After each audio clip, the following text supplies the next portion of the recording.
Alrighty, let's see here. Looks like everything is good.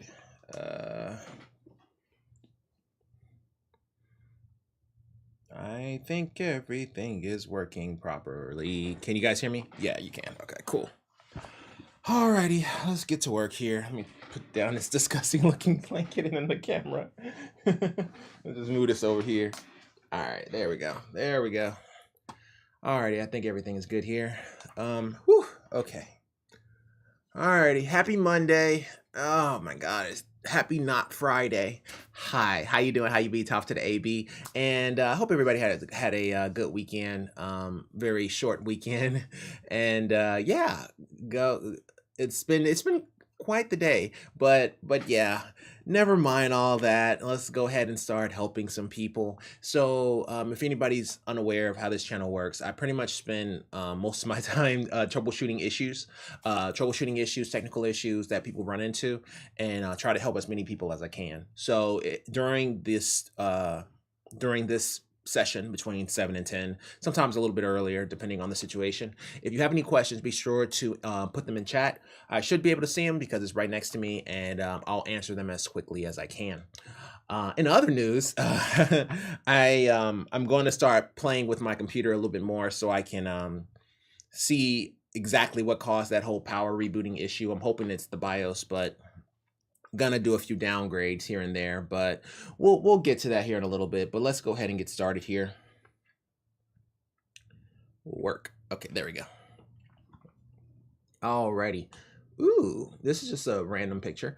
Okay, so a defined 7 NR200. That thing is super tiny. What is...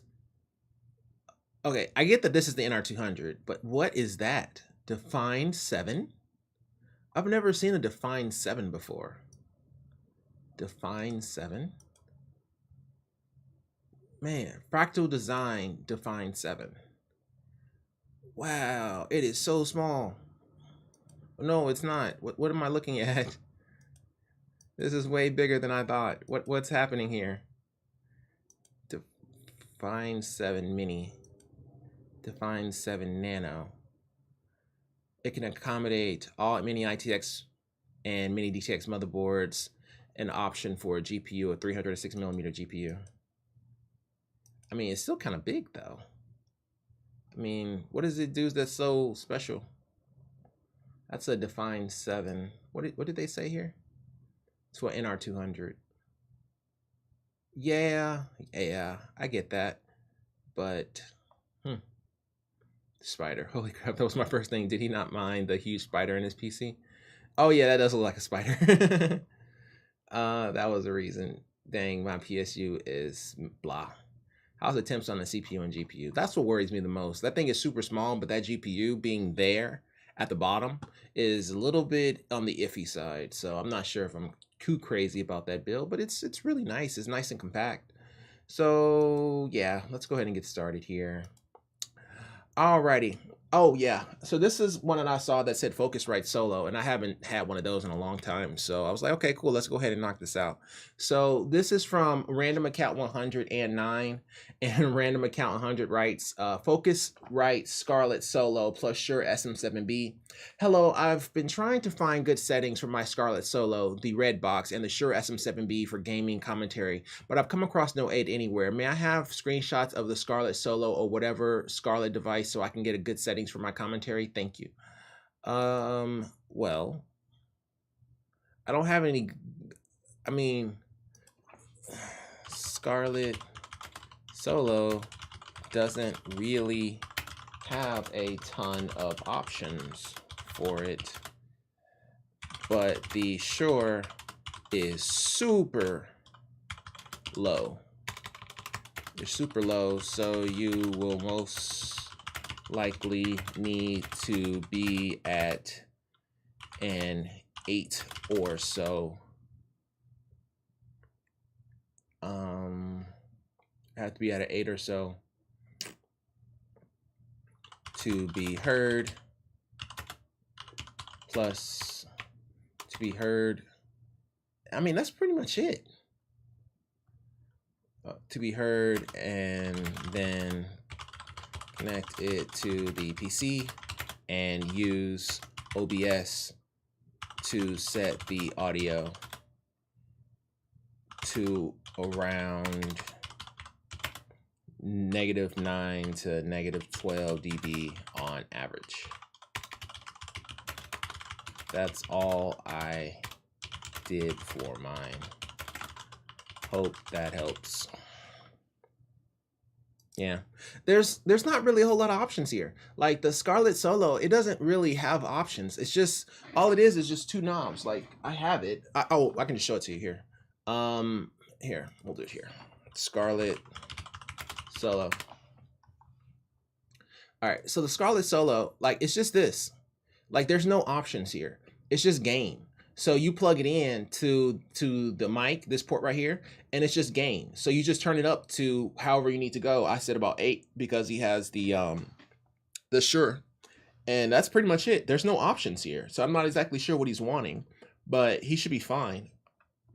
And then on the back is nothing.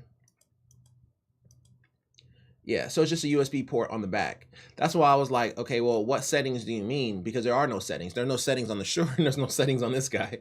So there's not a whole lot you can do when it comes to the Scarlett Solo. All you can do is just turn it up. So, you know, just turn it up, put it on like an 8, and then let OBS figure it out. But yeah, let me.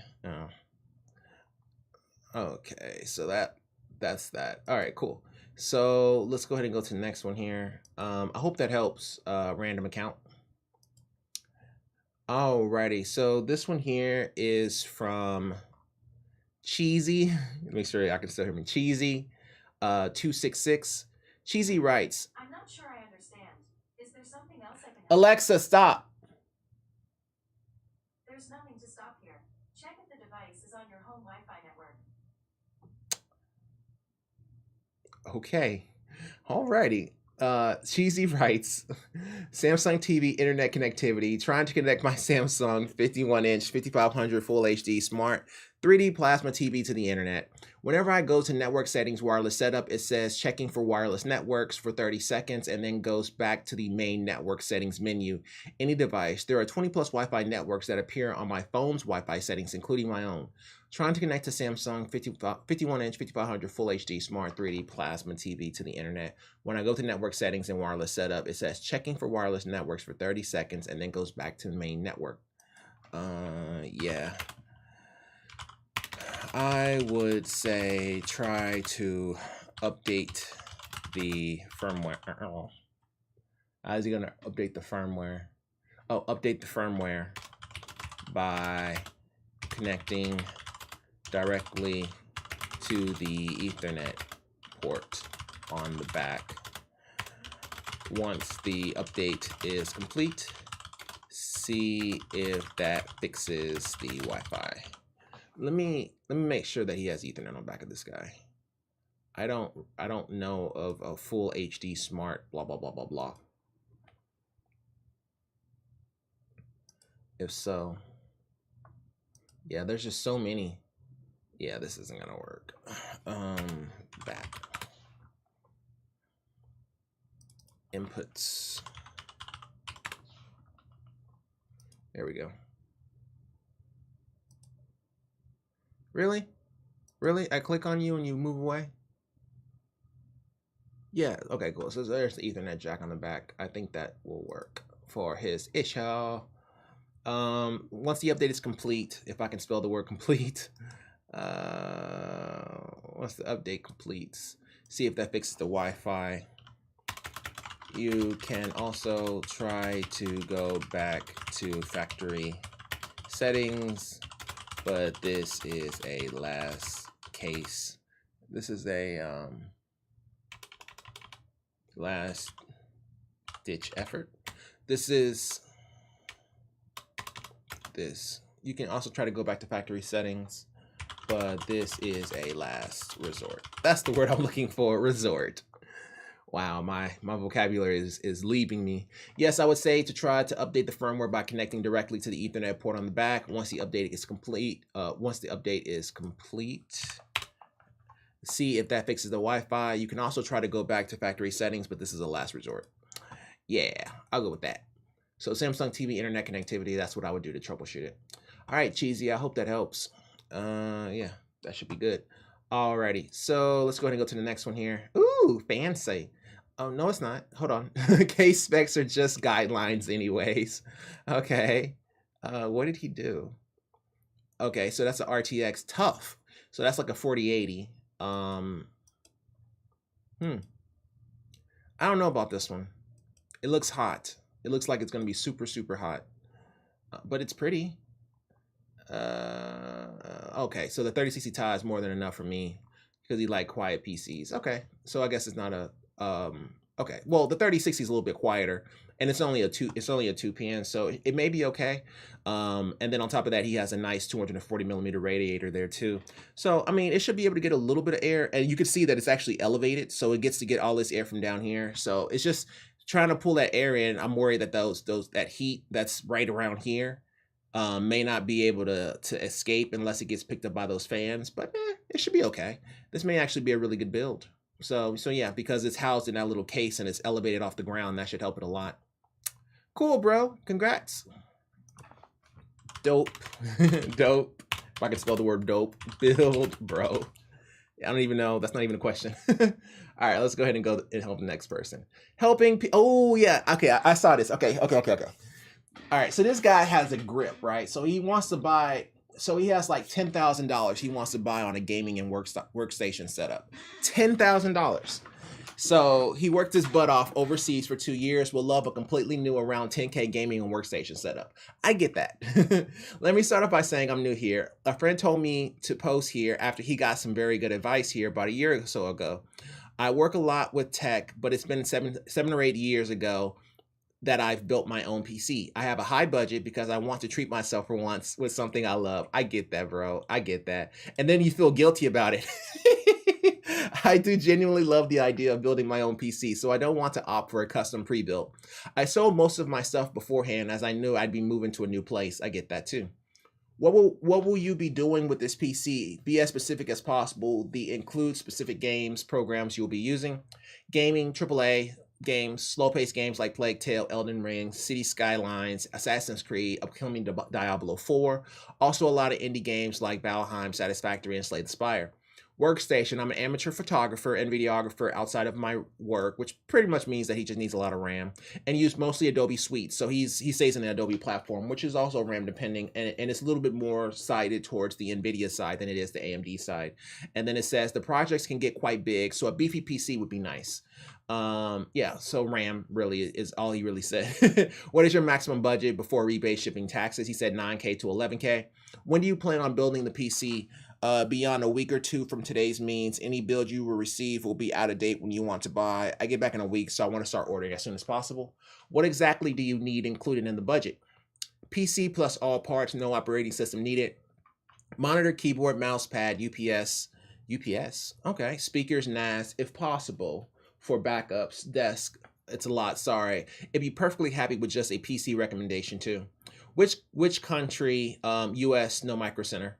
Okay. If reusing any parts, including monitor, keyboard, mouse, what parts will you be reusing? Brands and models are appreciated. Only my chair. Oh, and my Xbox One controller, I guess. Okay, fair.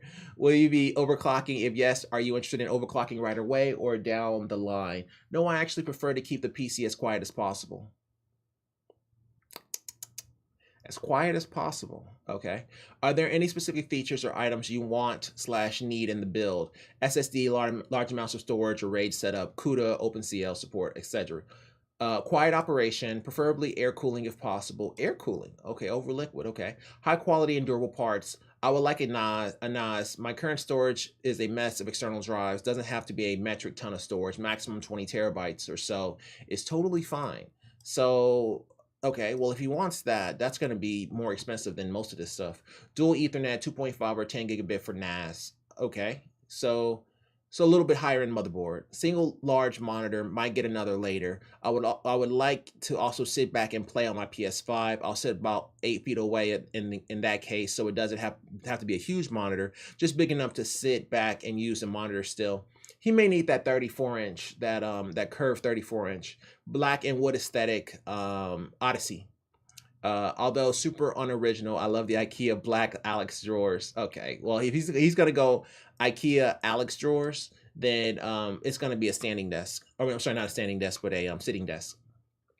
Speaking of the desk, as I have completely empty room to fill as my office, I love a big L profile desk. Perhaps something like this.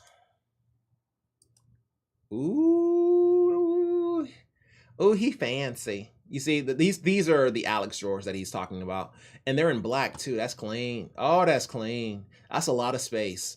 The only thing is, like, okay, so if you put your camera here, right, or if you put your desk here, then you have this space and this space, but you can't really put your feet there because you have all these things that are in the way, like these bars. That's the only thing that I didn't like about it, but this is really, really sweet. I would love something like that. I may do that. That's pretty sweet. Okay. Because I already got the drawers. I just need the table and the things to the legs. But in any event, back to what he's talking about. High quality speakers. I had Q Acoustic 2020i since 2013. They were great, but I would like something newer and higher end. Wow, man, this dude's about to go in. He's going in. Preferably something that also works with a PS5 on occasion. I know it's stupid, but I've grown super used to low-profile keyboards due to using laptops and an Apple Magic keyboard at work. I get that. I really don't want an Apple keyboard anymore, but I'd like to stay with relatively low, quiet, low-profile keys. I would say the Cooler Master K50, which is what I'm using right now. Do you have any specific case preferences, size, like ITX? For the whole build, actually, I prefer a black wood aesthetic, including the case if that exists.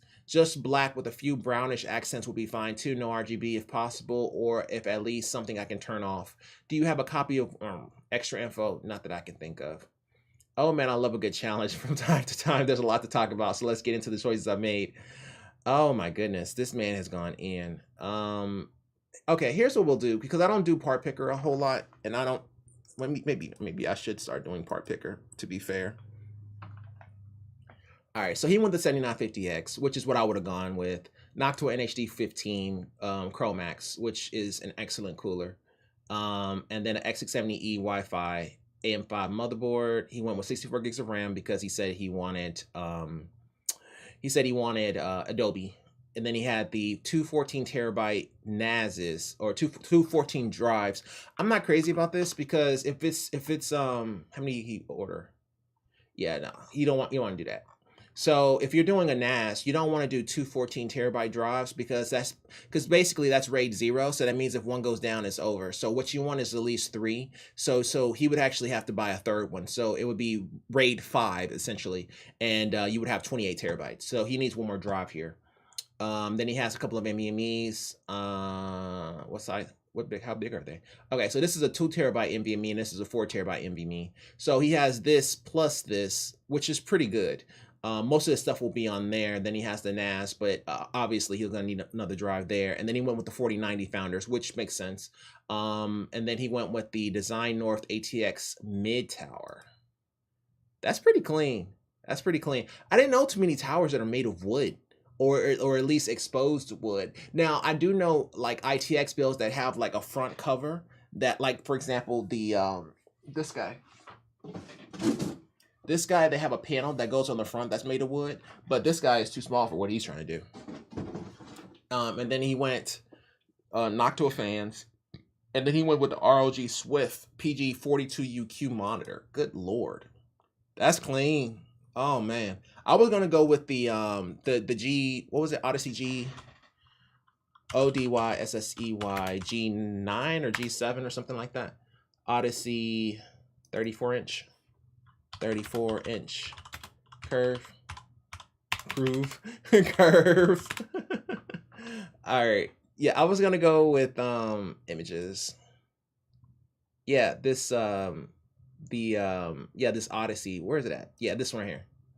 Yeah, this guy. This Odyssey is what I was thinking of. Something like that, that's curved, that's really long form. But yeah, I mean, what he's saying is really good too. And then what else did he say? Okay, RLG Master, Cyber Power UPS. Okay, all this other stuff is just normal stuff. And then headsets and headphones. Good lord. Okay, these people be going in. That is a heck of a job, bro. Congratulations. Good lord. And he has the reasoning. I'll just add my little bit, because I'm not even at that level, because we'll spend a whole freaking day going over parts. I just want to add my little 2 cents compared to my little 2 cents. You may need a third drive so you can RAID 5 instead of only 2. Outside of that, the recommendations above or below are ultra pro. I can't even, bro.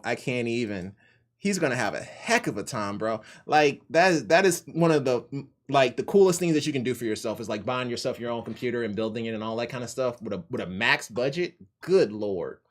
Congratulations to you, man. You about to go in. All right, let me close that out. Get that out the way.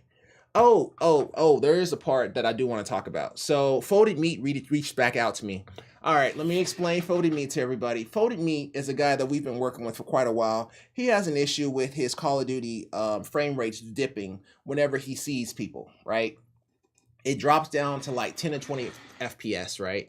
And whenever it drops down to 10 to 20 FPS, he can't do anything. He can't play or whatever. But he has a 2060 Super, so it shouldn't actually be dropping like that. So it's like 10 to 20. He should be at somewhere around 60.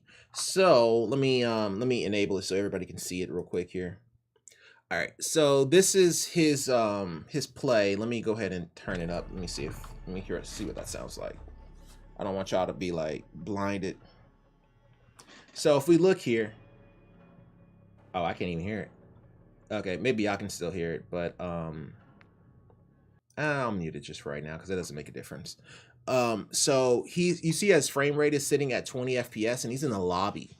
Now, what I was noticing, he sent me a picture as well, is that the CPU time and the GPU time were spiking, but not here. So this is before he even gets into a match, he's having this low FPS, which is crazy. Yo, how's it going? Is this the 48 gigabyte guy? Yes, this is the 48 gigabyte guy. He sent me a video of what he was experiencing. And if we look here, you see his FPS is sitting at 14 frames per second. And he's at 1920 by 1080. Custom presets, everything very low or off. That is insane, bro. Everything very low. Yet he can't even play. But his latency and packet loss is low. His latency is super low. His GPU clock is low.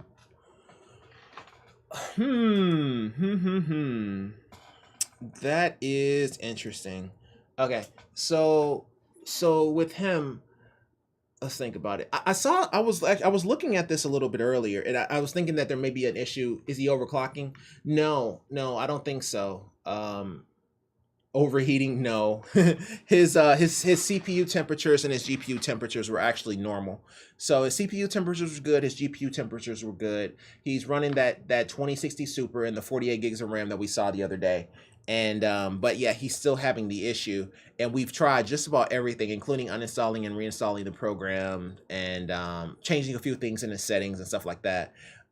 What I was thinking, like there's this feature called NVIDIA Reflex.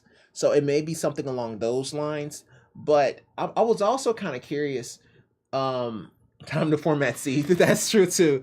I'm gonna reach out to him. What I'm gonna end up doing, my idea, because I can't remember where his I think he may have closed his Reddit, but what I'm gonna tell him to do is uninstall the GPU drivers and then try to fire up Call of Duty, right? Because anything is better than 10, right? So I'm kind of curious to see what he would pull if he just did just with no driver. Because if it's NVIDIA Reflex, right, then him uninstalling the driver would actually solve it. So that lets us know whether or not it's an issue with the driver or not. Because I think Call of Duty will still boot even with an uninstalled driver. Yeah, reboot, use Windows drivers, exactly. So I wanted to try that, and I think that's how I'm gonna work them and see, and then I'll hunt down his Reddit if he still has it. I don't think he does. I think once I pinged him, I think he may have closed it. But that's pretty much where we are with him. Yeah, it's probably one of the craziest ones. Like, okay, so I was looking this up, right, and I heard of other people that had this issue, and they were like, okay, yeah, what happened is their CPU time and their GPU time was spiking when their frame rate dipped, and what they ended up doing was they turned off NVIDIA Reflex. But when his frame rate was dipping, his CPU and GPU time were fine. And then on top of that, he sent me a picture of his task manager settings and he had nothing running. So it wasn't that he had something running or anything like that. It's just a crazy issue. So yeah, I'm just gonna have him uninstall his GPU driver and then try and see if it's better. Anything is better than 10. So, and kind of just take it from there. He's probably one of the craziest issues we've had, and he just keeps coming back. But yeah, I'll email him tonight, and we'll take a look at it. Then I'll try to see if I can find him tomorrow again. It's a crazy one, man. But yeah, we'll see what he says. It's good. He hasn't given up. Yeah, no. He's done everything that we've asked. He's done everything everybody else has asked. It's just that everybody else has given up and hasn't said anything. But yeah, I think uninstalling the GPU drivers pretty much leaves us with very few options after that. If he uninstalls and he's better than 10 to 20 and he's like, 30 or something like that, that at least points us in the right direction and make us think that it's something with the GPU settings. Alrighty. What's his name? Folded Meat. I'll get back with you, man. I'll reply. It's through email now, so I'll just reply back to him. But I just want to show everybody the video so everybody is up to date on what's going on with Mr. Folded Meat. Alrighty, this is from Fun Loan 9263. Fun Loan writes, it just switched from NVIDIA 1070 to AMD 7900 XT. Nice. And I can't get Windows to recognize the card. Not nice. Hello, as title says, I just recently tried to switch from NVIDIA to AMD, and I just can't get Windows to recognize the card. Here are my components, a 9600K, two sticks of 3200 megahertz DDR4, a Z390 Prime, that's a nice board, 1000 watt EVGA Gold, and a 7900 XT. And 500 gig SSD for some hard drives. So I just installed the card, and the card powers up and all. Fans are spinning, so I think I installed it good enough. I have reinstalling person twice, whatever. I've tried to use DDU from SafeBoot twice to uninstall my NVIDIA drivers, but it still won't work. I also can't install AMD drivers since the program they want me to use can't recognize any card. Wow. I've now done a semi-clean install of Windows where it deleted everything from my personal files and settings. Stuff still doesn't work. I'm dying. Someone please help. Well, since you already tried DDU, what I would recommend would be to reseat the graphics card. Reseat the graphics card to make sure it's all the way in the slot, as well as make sure the 8 pins are pushed all the way in. Also, if you go to Start, Device Manager, and display adapter, do you see the GPU there? If so, try to update the driver there, just to get you started. And that's not even a question, that's a statement. There we go. Well, since you already tried DDU, what I would recommend would be to reseat the graphics card and make sure it's all the way in the slot, as well as make sure the 8 pins are pushed all the way in. That's right. That's pretty much what you would want to do in that situation if he's already tried DDU.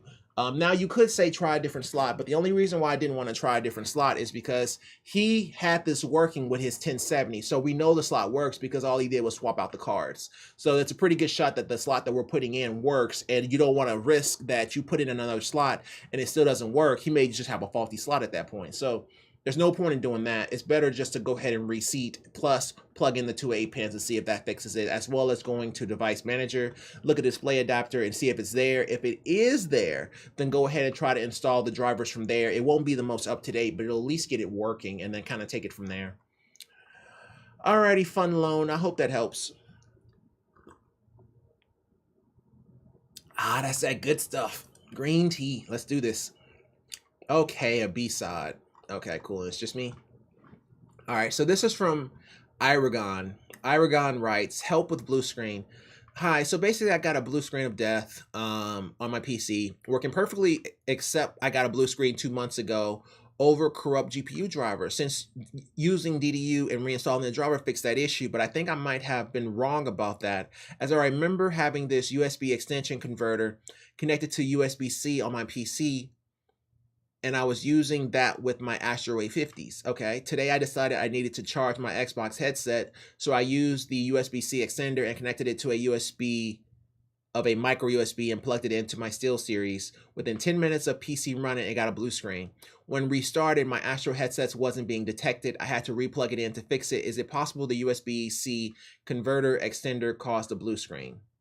Okay, what's the blue screen?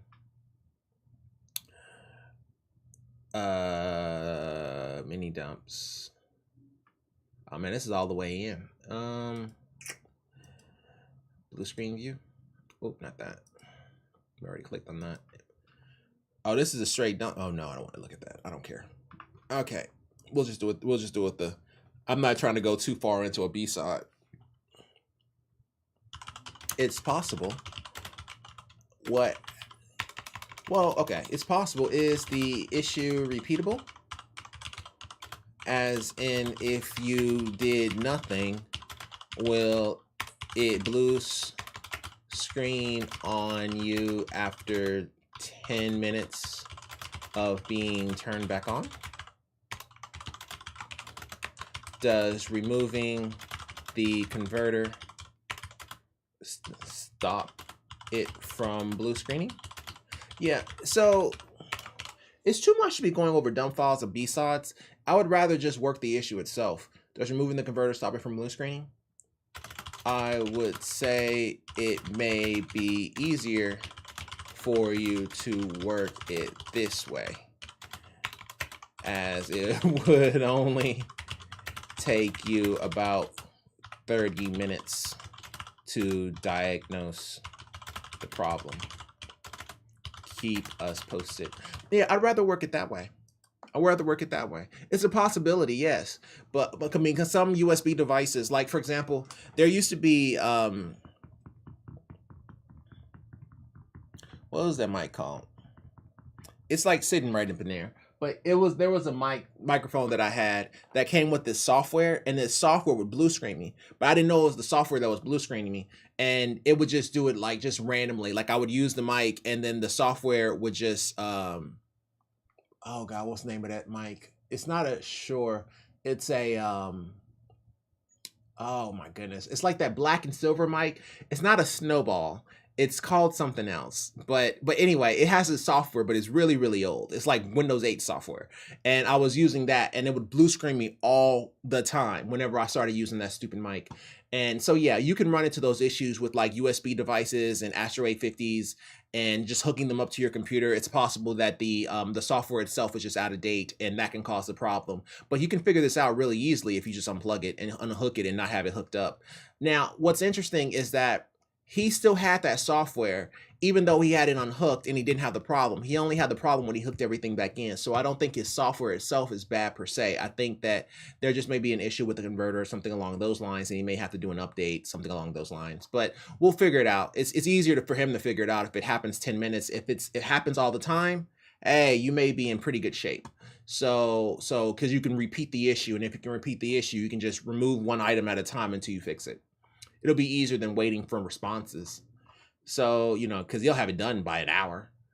All right, Iragon, I hope that helps. That's kind of a interesting one, but the best way to handle that is not by looking at BSOD logs and all that kind of stuff, even though it kind of can point you in the right direction.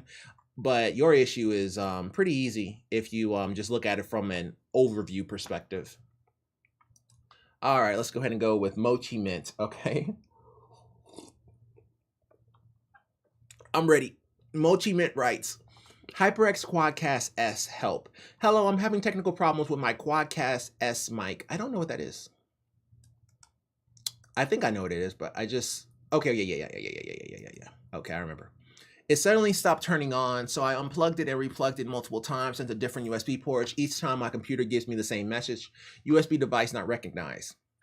The last USB device you connected to this computer malfunction and Windows not recognize it. I went to Device Manager, Universal Serial Bus Controllers, and when I plug the mic into the list, it shows Windows has solved this device because of reported problems. Right. A request for the USB device descriptor failed. I even tried ordering a new cable and had the same issue. Ew. Well, if you ordered a new cable and it gave you the same problem, try to use that cable with another device. If that device works, I can't remember if it's USB-C for that mic. If that device works, then your mic may be going bad. Let me think if there's anything else we can do. Also, be sure to try the front ports to see if that makes a difference. Different hookup, okay? Just in case his USB ports on the back are malfunctioning, his front USB ports are actually okay. To be fair, they're also going to the motherboard, but hopefully that may make a difference. Maybe his back ports are oversubscribed in power.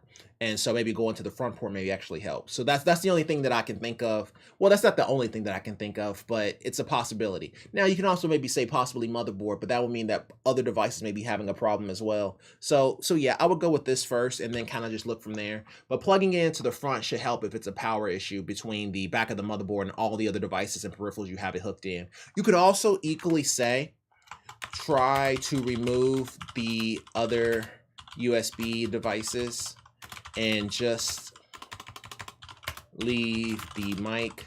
Does that resolve the issue when plugging it back in? Yeah, you can also say it that way, right? Which is fine. Either way is fine. Whether you say, you know, just remove all the devices and leave the mic and see if that fixes it, to see if it's a power issue, or taking it and put it into the front port, because the front port is hooked up to the front panel or the front of the motherboard, where the other one is on the back. So either way is fine. Cool. Quadcast. Okay. That's a new one. I don't get too many mic issues, even though I have like 80 mics in the background. Nobody asked me a whole lot of mic questions. Okay. So small form factor. Ooh. So a Ryzen 7 fun with ASRock desk feet. Desk feet? Saw it on sale for $150. It might be fun to use on my bedroom. I really was scheming a way to make this more complicated than it had to be. Originally, I was going to go with a 600 watt flex PSU to make room for water cooling build, but thinking the 3080 Founders Edition. Relocated with a PCIe riser to where the PSU goes and add a big enough radiator, blah, blah, blah, blah, blah. Well, I mean, how many pictures you got, bro? Ooh, it's fat. I don't really like box cases. It reminds me of those half XMs. So like, there used to be a case, I don't know if it's still around, called the half XM. And it was just a straight up box. Where's it at?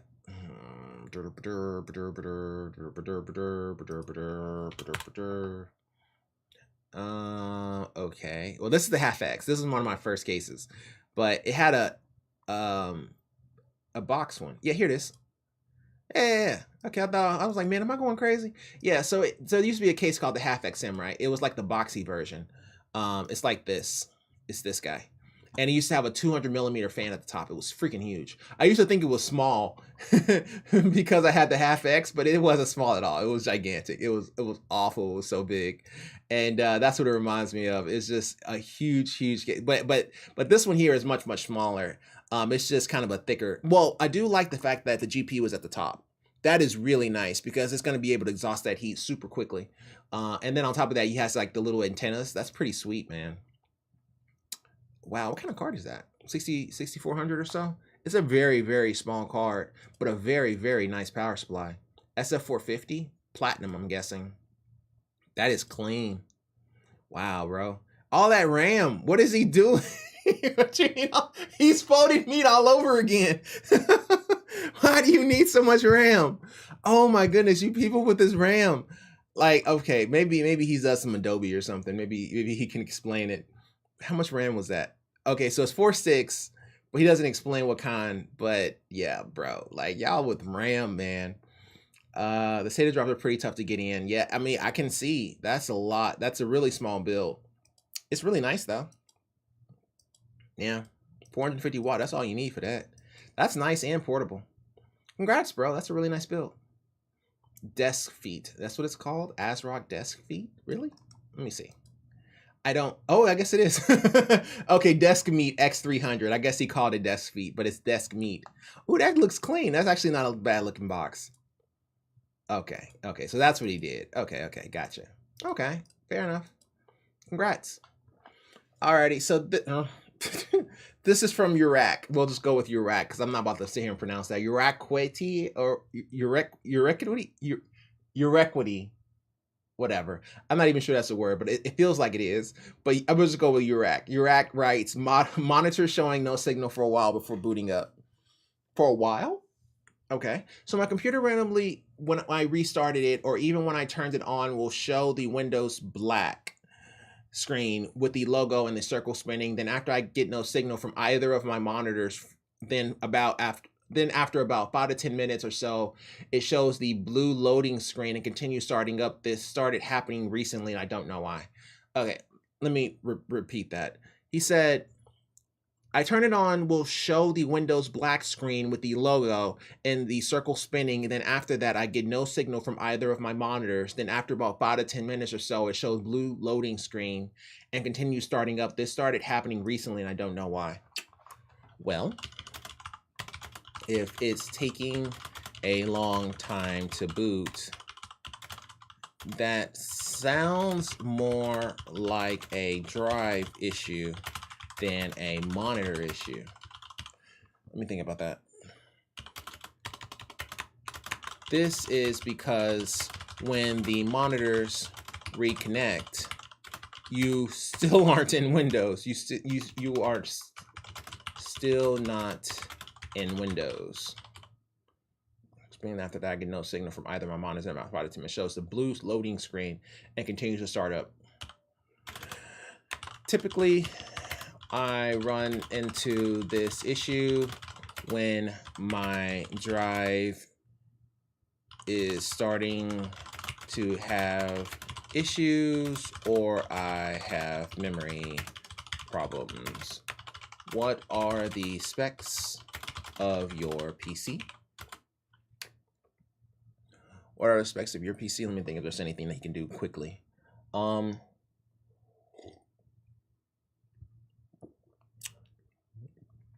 to 10 minutes to boot. And he said monitors as if it was plural, didn't he? Either of my monitors, yeah. So he has more than one monitor, so they both do the exact same thing. Typically, I run into this issue when my drive is starting to have issues or I have memory problems. What are the specs of your PC? I used to have this problem all the time. So basically, I used to run these, when I ran my miners, you used to run them on the crappiest processors ever. So they'll be like dual core and you only have 4 gigs of RAM, and it would take forever to load. It doesn't matter if it's SSD or not. It would just take forever to load. So it could be that he may have some issues with his PC there. But we'll know more once we actually know what the specs of his computer. You could also go malware if you wanted to. I would actually be okay with that.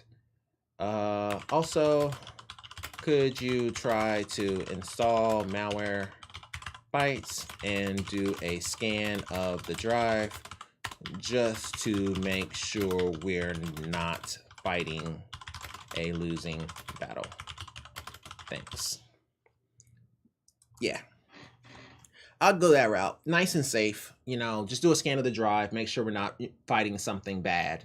That's also a possibility because that can slow down your drive pretty quickly. And then also get the idea of the specs that he's running with. Like if he's running it on a hard drive or if he's running it with a CPU or memory. If it's a hard drive, then you want to try to defrag the hard drive. If it's an SSD in low memory, you want to look at the low memory. And if it's low memory, there's not a whole lot more you can do. But try to remove some of the programs that are starting up when Windows is starting up. And if it's an SSD, you may want to try to make sure that the SSD isn't full. So there's so many different ways to troubleshoot this, but we can't troubleshoot it without knowing what kind of device it is, like the specs of it. Because if not, we'll go in 3 different directions. You won't know which way to go. So your equity, I hope that helps, man. All right, let's go ahead and go to the next one here. Ooh. I think my 4090 is too big for my Velcase 7. Yes, I would agree. That thing is huge. Well, okay, to be fair, that's the exact same card I have, but the Velcase is super, super, super, super tiny. Velcase is so small you can't even put an SFX in it. You have to put the Flex PSUs in it. The 5 at least. The 7 should be able to fit a SFX, but they're still very, very tiny cases. Oh, shroud off. Oh, you have you not tried taking the shroud off? Nah, bro, it's not gonna help. Good luck with that, man. That's a very, very, very tiny build. Yeah, that's no way. There's no way. When you see that flex power supply in the back, man, you already know it's not happening. This whole card is bigger than that whole case. The card's ridiculous. It's ridiculous in size. If it works, it's not stupid, right? True that. But yeah, the 4090 is huge, man. That is new chassis is on the way. All right, so this is from Dorito, Dorito Polito. I know Dorado Polito, but we're going with Dorito. Dorito writes, "Poor performance from Crucial SSD. I just purchased these SSDs from Best Buy. They both seem to be performing poorly. Both? I'm wondering if I should just return them, but what could be causing this? One of the drives I tried to write some files and it returned an error that the location doesn't exist. Do these results seem normal to you? Motherboard and ASRock Z390 Taichi, which is great. I don't know what you can post images in okay. Okay. Test results. Oh, here we go. Well, that's pretty normal, bro. I don't know what you want me to say. That read write, man, that's about right. I don't know what you let me see here. Let's make sure my work is okay. Hello, are we have an opening with the okay. That's not everything is good there. Well, those read writes don't really look all that bad for a Crucial M4 or a Crucial SSD. But if you are still within the return policy, you can try to return them, but it's highly unlikely that both drives would have an issue. I should return them, but what could be causing this? They seem to be performing poorly, and I'm wondering if I should return them. I don't really see that as performing poorly, bro.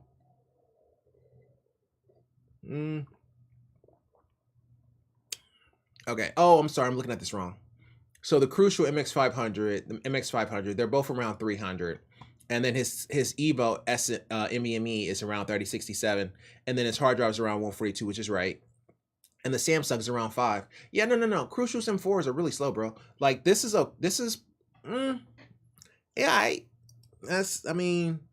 Crucials, especially those older Crucials, that seems pretty normal. But if you're still within the return policy, you could try to return them. But Crucials never really hit the speed of the Evos. Yeah, we'll just do it like that. There's not a whole lot to say on that, man. Crucial, like over the years, Crucial, those older Crucials that you get from Best Buy, they never hit the speeds of an Evo. The Evo is always going to be around 5 something, and the Crucials will always be around 4 something. So, I mean, is it a little slower? Yeah, but I mean, is it within the range of a Crucial? Like if we look at the Crucial MX500, Crucial MX500. Here we go.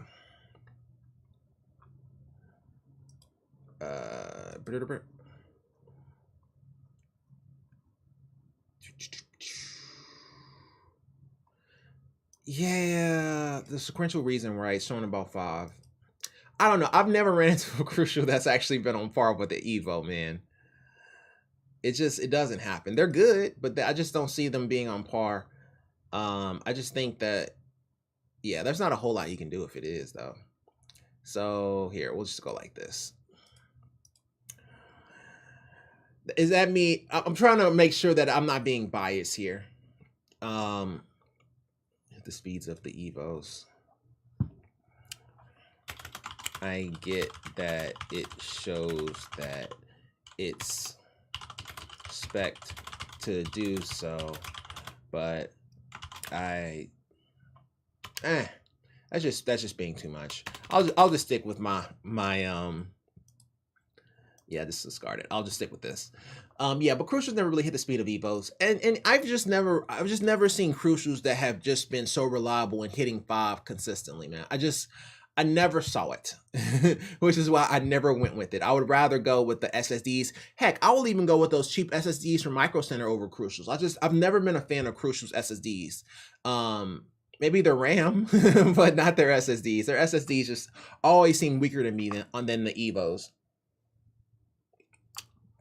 it's hard to compare those guys to the those Evos. Those Evos are great. So yeah, Dorito, man.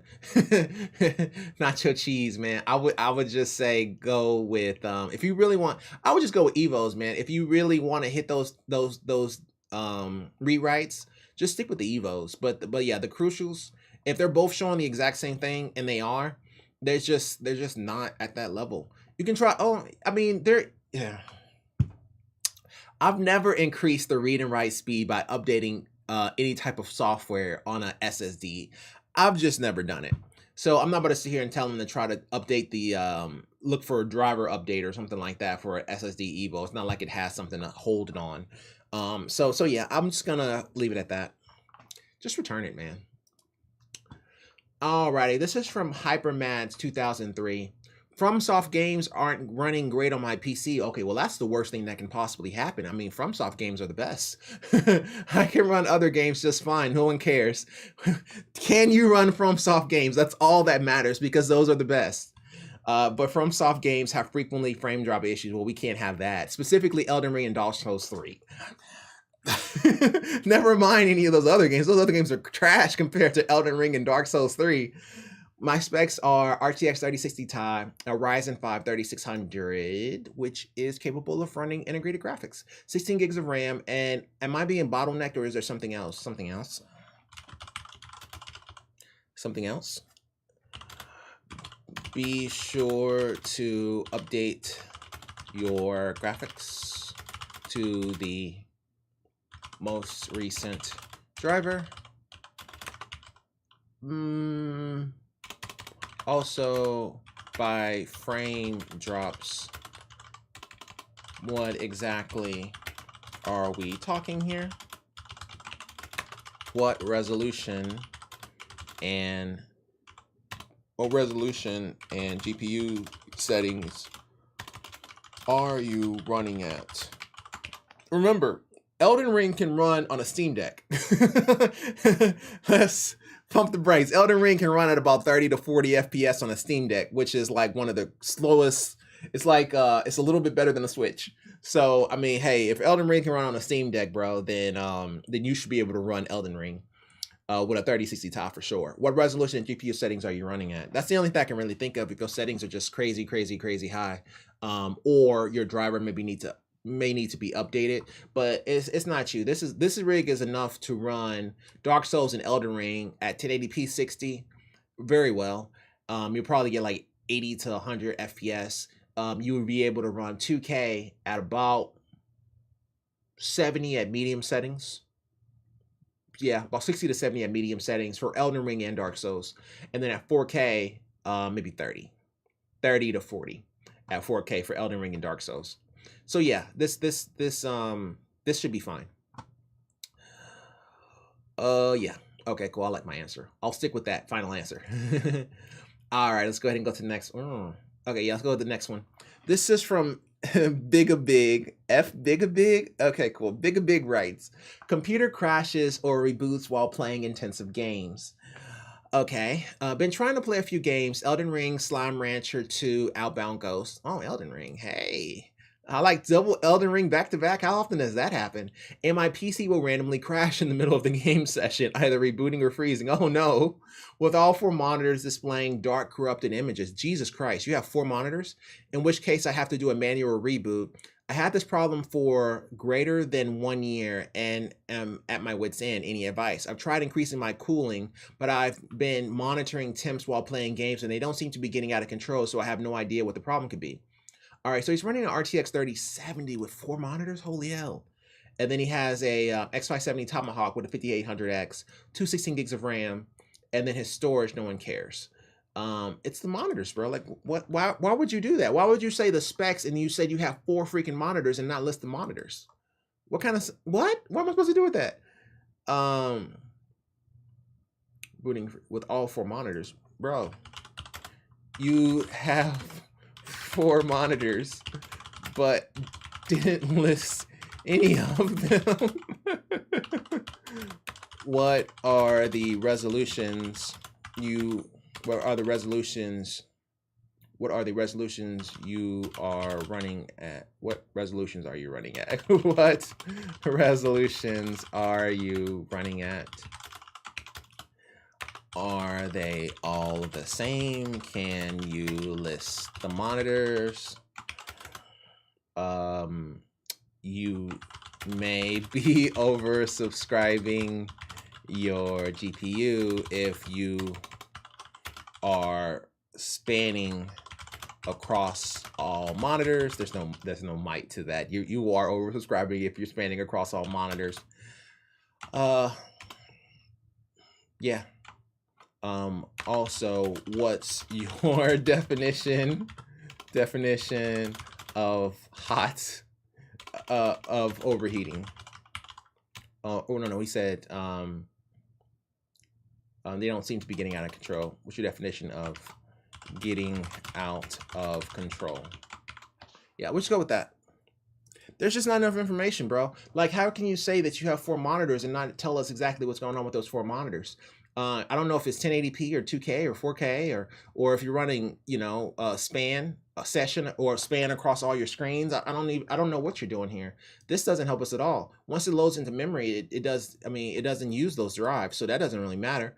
And then on top of that, you're saying it's crashing and freezing, but it can do that depending on your settings. You have a 3070, which is a good card, but a 3070 on a span of monitors, even that guy will struggle. So I just need to know more information. That's not a whole lot anybody can do with that. Alrighty, Big, give us some more information, bro, and we will give you some more answers. Alrighty, what time is it? Okay, we're doing good. Doing good. All right. Oh wow, what is this? Okay. How do I personalize a Windows 10 Internet of Things Enterprise login screen? Okay. I would like to modify the background of a Windows 10 IoT Enterprise login sign-in. I don't think you can, bro. Screen of a HP T430 thin client. Yeah, it's not happening. Yeah, no, it's not happening, bro. I do not mean the lock screen, but specifically the image displayed on the initial login. Oh, maybe. If I understand it correctly, the basic method is personalize lock screen, show the lock screen background picture on the sign-in screen. This does not work for me. Provided one has admin access, how does one change the sign-in background picture on a thin client after it has been deployed? Well, that's how you would change it, provided you have admin access, but your GPO may resort it back to default. But your GPO, basically your group policy is usually what monitors that. So when you have thin clients like that, there's not a whole lot you can change. There's a reason why they gave you a thin client. Doesn't make sense, because if they give you a thin client, that means that you can't control a whole lot of anything, and it basically just either it remotes you into a computer that you do run, like a Zen app or Zen desktop. So basically, you can use it to remote into a Zen desktop setting, like a VM, like a virtual VM, if it's a true thin client, or you can use it as its own little personal thin client that actually runs Windows 10, but it's for enterprise login. And even if you're an admin, even if you made changes to that, it may change it back. But that's exactly where you would go. You would like personalize lock screen, show lock screen background picture, and sign in. But yeah, if it doesn't work for you, bro, it doesn't work for you. There's not anything that anybody can do unless you can change your group policy. Maybe resort it back to default. And if it's blocking you, there is nothing anyone can do but the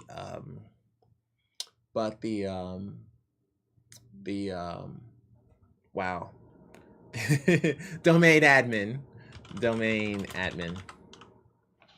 There we go.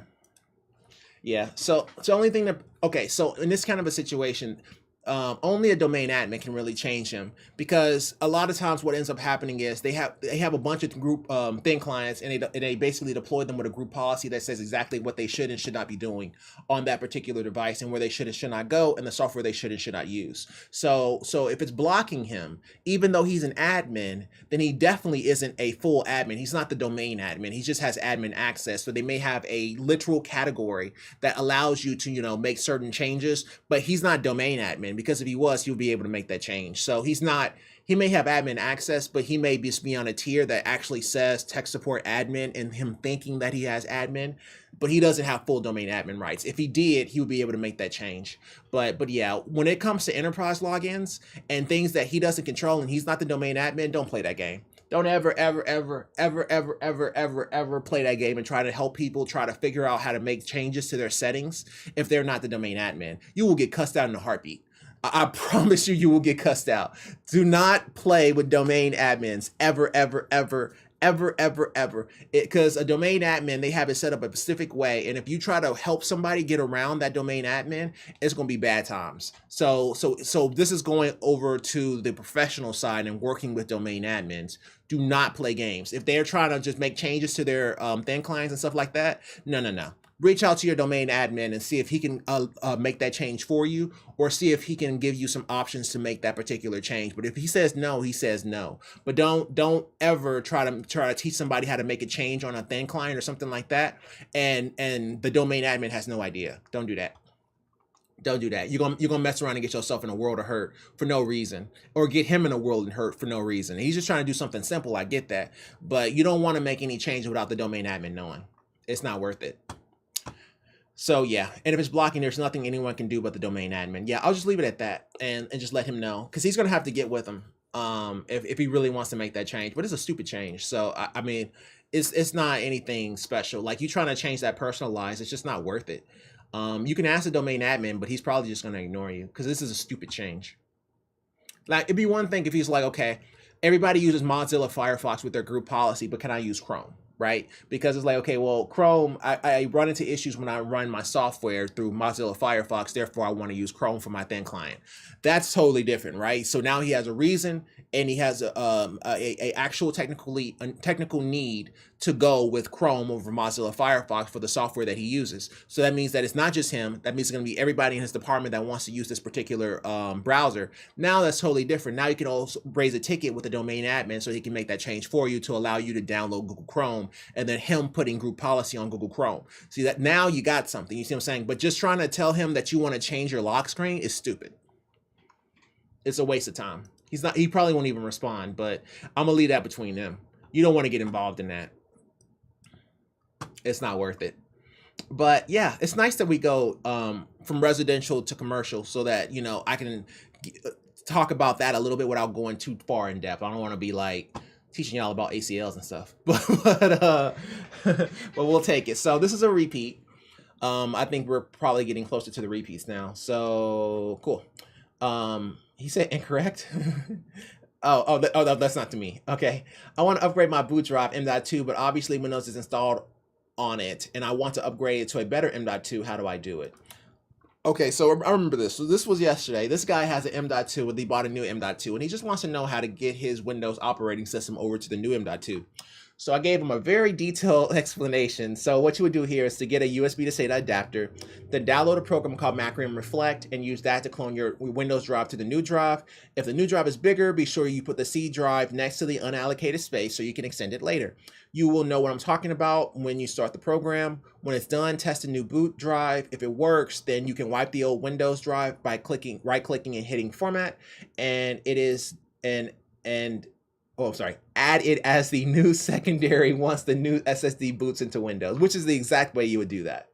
And he said, can you do me a huge favor? I'm a new PC builder, and I would love for you to guide me on this.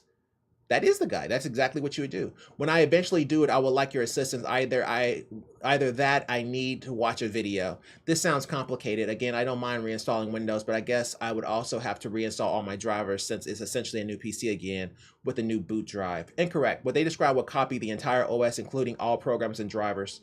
You are basically making a complete copy, then booting off the copy instead. If everything works fine, then you can wipe the old copy. He's absolutely right. Good looking out, man. Low Senator. That's exactly right. Yeah, he's right. My colleague below is absolutely right. Those are literally the steps you take to do this step by step. You just need to see the application in order to understand what I'm saying. But it's not difficult to it's not difficult to do at all. Yeah, you just there's no point in me trying to walk him through it or getting ready to walk him through it. It's pretty straightforward. If he opens the ticket or if he pings me directly, I'll help him. But yeah, it's pretty straightforward. That's exactly what you do. I didn't say anything wrong here. These are the exact steps to do that. You start up micro and reflect, you choose your drive, and then you clone it. Like literally, that's all you do. And you just hit next, okay. And then once it's done cloning, you boot with the new drive and make sure that it boots correctly. If it boots correctly, then you wipe the other one. That's exactly what you do. Those are the exact steps. But I can't explain it. There's no way that I can explain it to a level that he would actually feel comfortable unless he actually saw the software himself. So there's nothing that I can say to this. And my colleague here down here is right. You're gonna wipe it. If it works correctly, then yeah, you're gonna be fine, bro. Just it'll be okay. But if you do have questions, I'll be around. More than likely, I will. So charming variety, keep us posted, man. But I think you got it. I think you just need to see the software before you understand it. Like I don't think I have Macro and Reflect, but it's really easy. It's really easy. Okay. So okay, here's the thing. RTX 4090 and the Meshalicious. This is what I have, right? But you can see the problem that we are experiencing with the Meshalicious is that the 4090 barely fits. So he actually took off the fan shroud because it doesn't fit properly. So I have a Gigabyte and the Gigabyte fits, but barely. His doesn't fit at all. So he had to take the fan shroud off and put on 3 120 millimeter fans in order to, or 92 millimeter fans in order to get it to actually flow properly. And I get that. It's really hard to put this guy in the Meshalicious properly. And you can see like right here, it barely fits. Like right there is how much space it has. And then right here is the 240 millimeter radiator. On top of that, you have that 12 pin VPH power or whatever that you have to put through there. So yeah, it's a very tight fit. Matter of fact, I think the Gigabyte and the reference card is the only one that can actually fit in this case. I don't think any of the other ones can. So yeah, I mean, that's a pretty good build, bro, but I get it. It's really hard to find the right card that will fit in the Meshalicious. It's really hard. That's why all my cables are sitting out the front. Like basically, you see how this is just like so far to the bottom right here that you can't actually put that in there and actually have that cable going into the display port, because this is where all the inputs are. So you have to literally turn it upside down. This is exactly what I ran into. So yeah, congrats. You just created my exact build and ran into my exact problems. How much of an improvement did you see in the temps? I'm curious in the normal usage. Thanks. I knew this message was possible. Super satisfying to pull it off. These throughout the game were phantom. Yeah. Getting the 4090 in the Meshalicious is a giant pain in the butt. The Gigabyte version does fit, however, I ran into the same issue as you, and essentially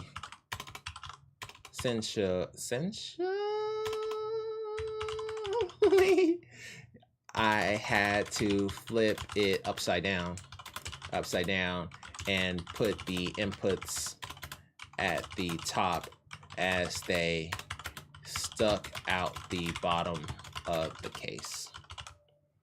Meshalicious? Yeah, we'll leave it at that. The Gigabyte version does fit, however, I ran into the same, does fit with Shroud.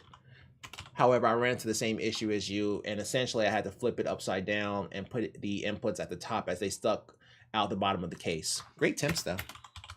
Great temps, though. Yeah, I ran into the same problem, bro. How much improvement do you see in the temps? I'm curious. Normal use, just not full blast. It's hard to tell since your fans spin. Yeah, it didn't fit in the case as is without deshrouding. The Gigabyte does. The Gigabyte and reference does.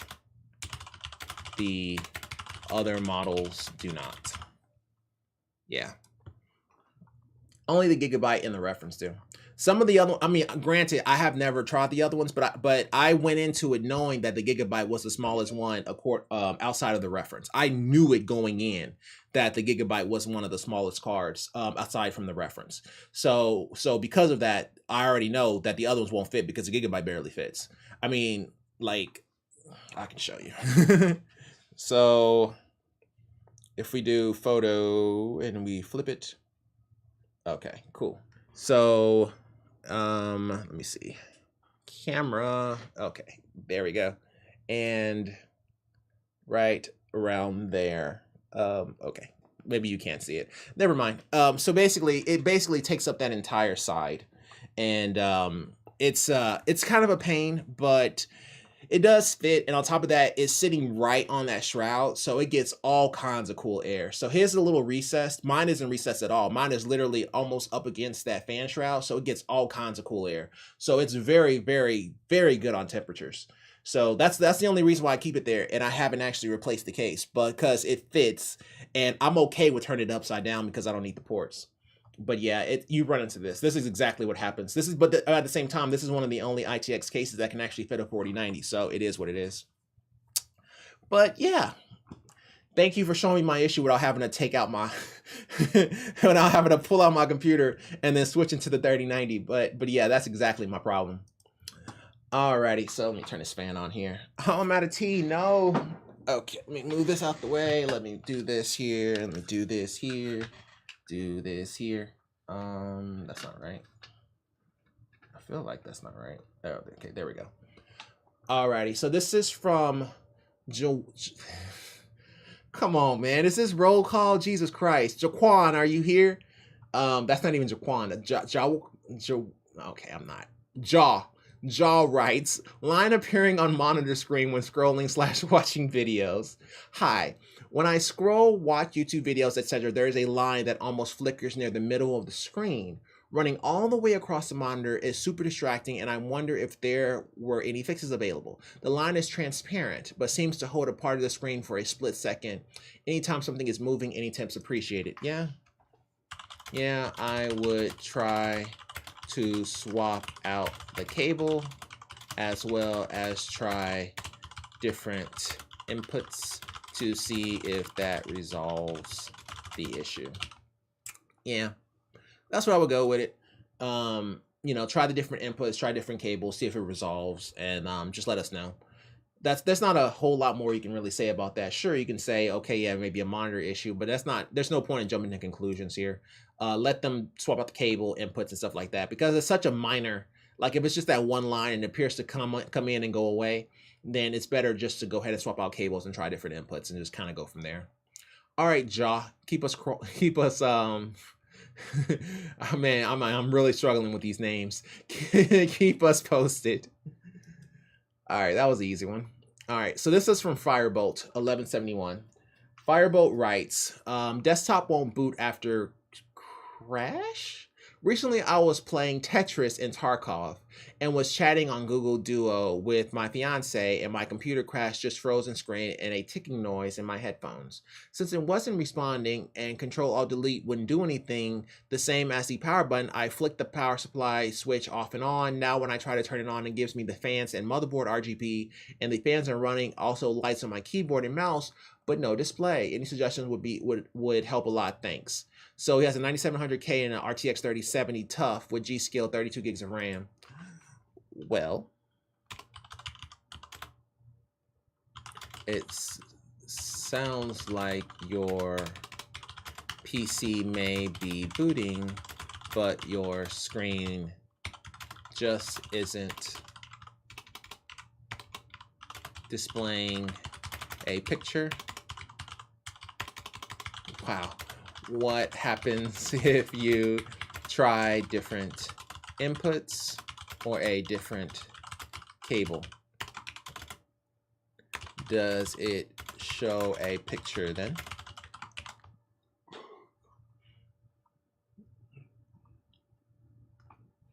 Does it show the motherboard initial screen when you power it on? Does it show the motherboard initial screen when you power it on?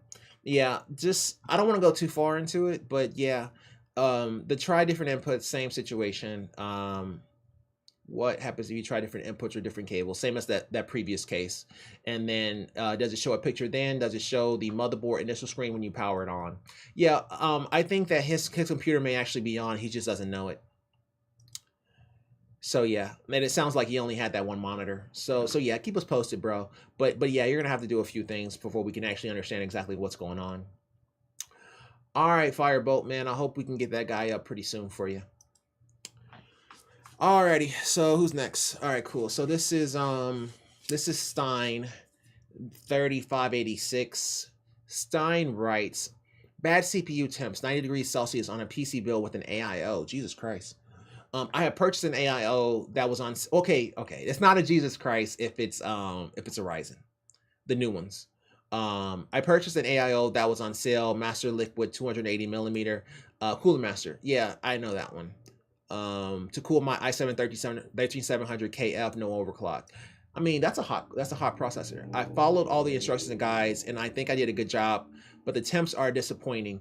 Idle is fine around 34 degrees Celsius. Gaming is also fine. Warzone 2 around 50 degrees Celsius. That's about right. But stress testing is a different deal. The second I start, it spikes straight to 90 degrees. Fans rev up immediately to the max. The case is almost airborne. Drops back straight down to the 30s when test is finished. Radiator fans are connected to CPU fan header. AIO pump is 3-pin cable connected to CPU OPT header as mentioned to do in the Gigabyte Z690 Gaming X manual. Please help. Please help? Why? If you only see high temps when running stress tests, this isn't indicative of day-to-day performance. So you are most likely okay, but you can try to reapply thermal paste to see if that helps. But the Ryzen version likes hitting 90 degrees. But the Ryzen version likes hitting 90 degrees all the time. Hello, let me see if this guy likes to hit 90 as well. I'm not 100% sure.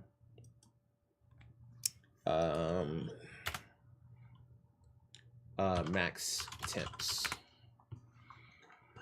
at 100. Okay, for gaming, temperatures are checked between 60 to 80, depending on how demanding. Yeah, it's a hot boy. Mention 84 to 87 running hot. Let you know the temperatures that you mentioned. Yeah, I mean, yeah, it's gonna be a hot boy. Ryzen version likes hitting 90 degrees all the time. But I think you are okay. Yeah, so I mean, okay, a lot of times, like these people that watch a lot of YouTubers and stuff like that, and YouTubers are running, your primes and your crystal disk marks and all that kind of stuff.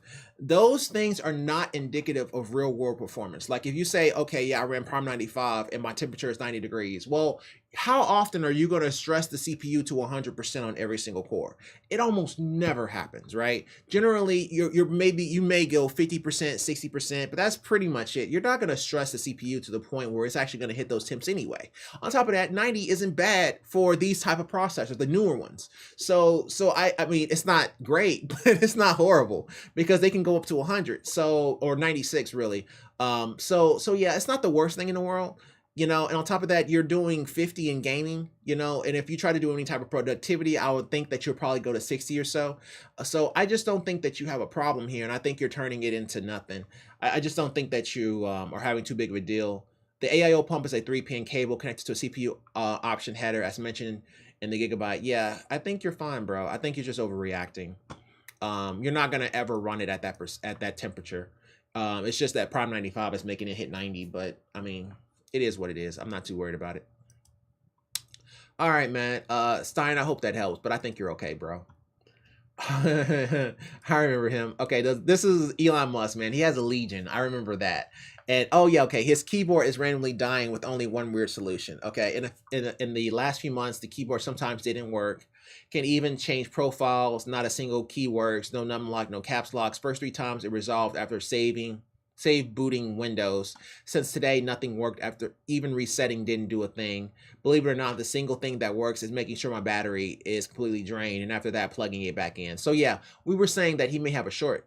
So what I would say would be to go to Start Device Manager, search for it, then here go to keyboard and try to check for updates. And when it stops working, is it here under the keyboard tab, or is the keyboard tab gone completely? I take it your mouse is fine when your keyboard is dead. Let us know, thanks. Also, it sounds like you may have a short, which would explain the symptoms. Yep, software-wise, I basically tried everything. I'm not that great with hardware. Anything I can do to resolve this? No.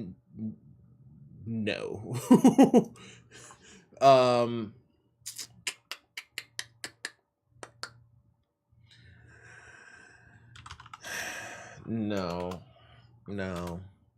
not without taking the device apart. If it's becoming consistent, I would say if you have some type of warranty, to send it to them and let them deal with it.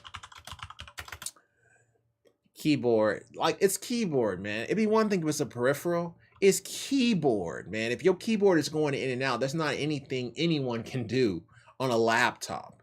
Unless we want us to walk you through replacing that keyboard on your laptop. I would say if you have some type of warranty, to send it to them and let them deal with it. But yeah, your issue sounds more hardware related, simply because it's the keyboard. Yeah, if it was a peripheral, then that's totally different. Printer, something like that, mouse, camera, any of these mics, whatever, headset, all of those, yeah, sure, we can troubleshoot. But if it's the keyboard on a laptop, bro, that's not a whole lot anybody can do. Everything that we say is pointless. So if you go to software and you don't see it whenever it's out.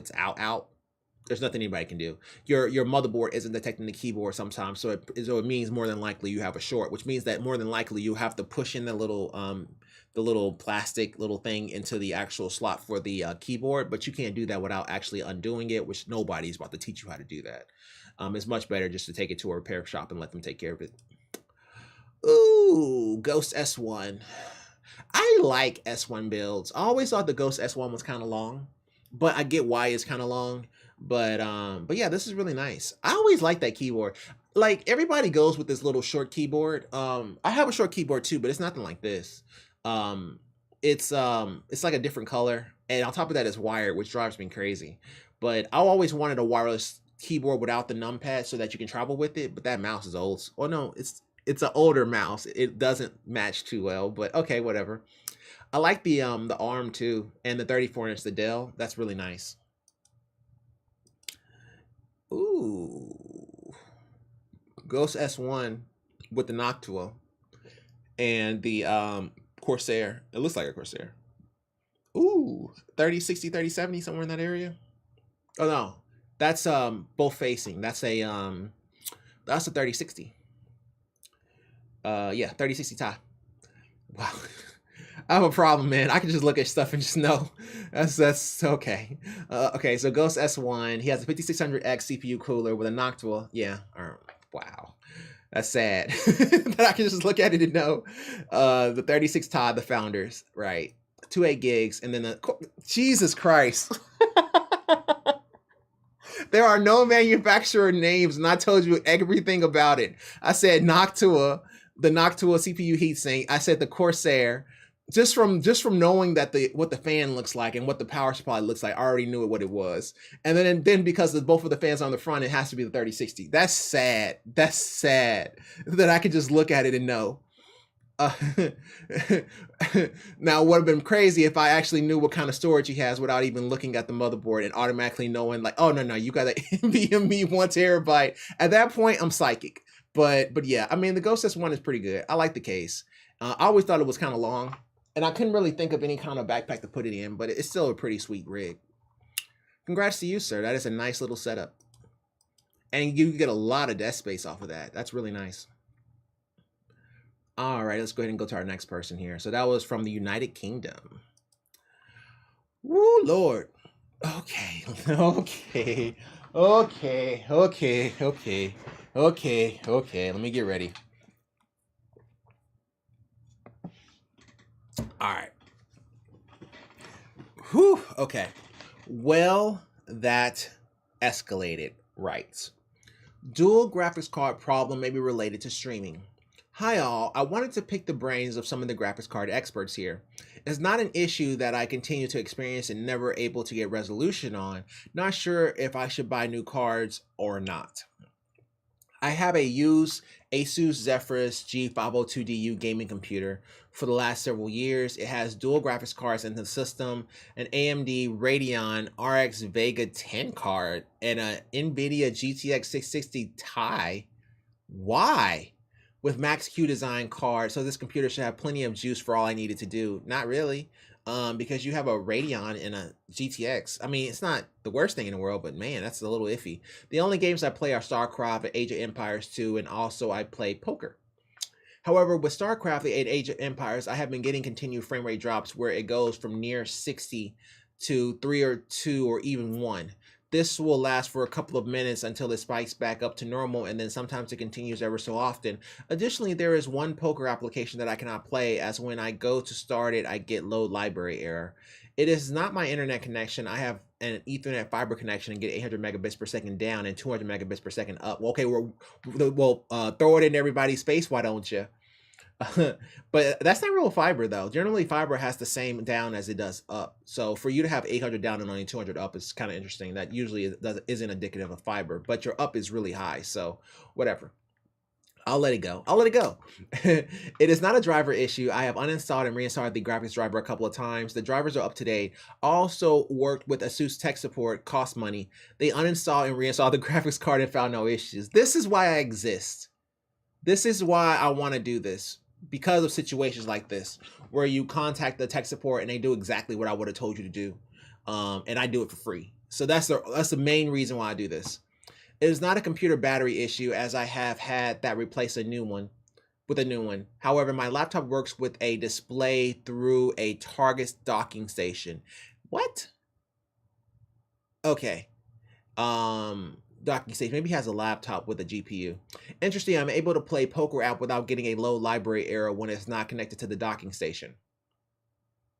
Okay. Also don't experience a frame rate drop. Could it be the docking station issue causing this? During the pandemic, I tried streaming on Twitch as well and was told that the issue could also be caused by some old Streamlabs settings, where the more powerful the card is not the primary one. Any advice is especially appreciated if you think I should just buy a new graphics card. Thanks. I never go to that option, but I just want to make sure that you have a laptop. Yeah, you do. Okay. So, okay. Well, for starters, I would say to disable. Okay, let me think about this before I say it. He has a docking station, so he should be all right.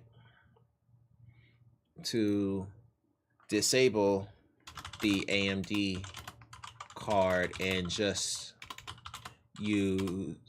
disable the AMD drivers. Vega. Why would it say Vega? Radeon RX Vega card and a 1660 Ti with Max Q design card. Okay, I think the RX Vega is why does he have a Vega? It's just so weird. 502. Here, let's look it up real quick. So, okay, yeah, it's the Ryzen 7. So he has the drivers of the yeah, but he has a 1660 Ti. Okay. Yeah. So what I'm saying isn't going to be crazy. I just want to make sure I don't black them out from saying this. I would say to disable the AMD card drivers, and just try with the 1660 Ti to see if that resolves the issue. Let me make sure that won't cause him a problem. It shouldn't. It shouldn't. It shouldn't. Once he disables it, his 1660 Ti should take over for everything. Okay, well, for starters, I would say to disable the AMD card drivers and just try with the 1660 Ti to see if that resolves the issue. And then try on the docking station and go from there. Be sure you have a secondary monitor you can hook into the HDMI port on the laptop, just in case. HDMI port on the laptop is going to be the GTX 1660 Ti, so we're not going too crazy with it. But yeah, I would just disable the AMD card and see if that makes any difference. But yeah, whenever you're saying dual graphics problem may be related to streaming, I think that, you saying that you have dual cards, it's not really the case. You have a CPU that has a integrated graphics, and then you have a GPU. But you can disable the AMD GPU because you're not really using that. You may have been trying to use that, which is what worries me the most, which is why I'm telling you to disable it. But ideally, the GTX 1660 Ti should be enough for what you're trying to do. And I think that you're making it fight the Radeon in order to troubleshoot certain issues. But yeah, no. I would say disable the Radeon and just go with the 1660 Ti. That's what it's there for.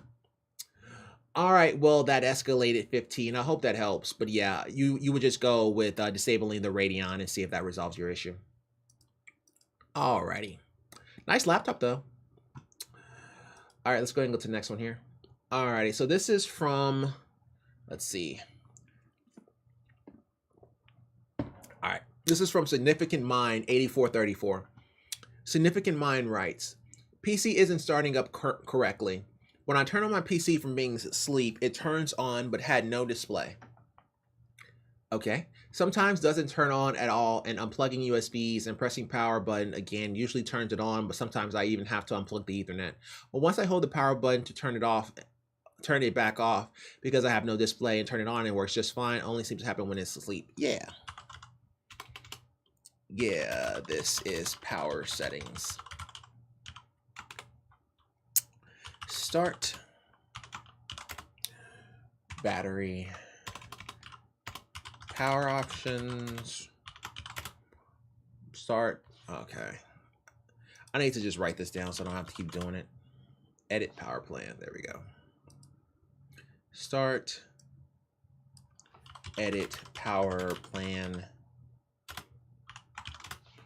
And while I'm here, edit power plan, change it from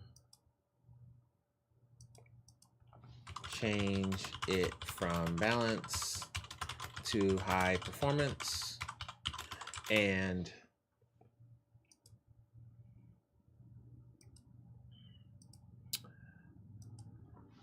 disable the wireless adapter and USB selective suspension by setting them to 0. Also, you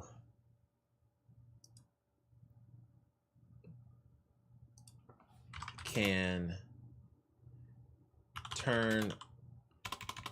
set the turn off display to 0 to see if that resolves the issue as well. And also, you want to do the same thing to the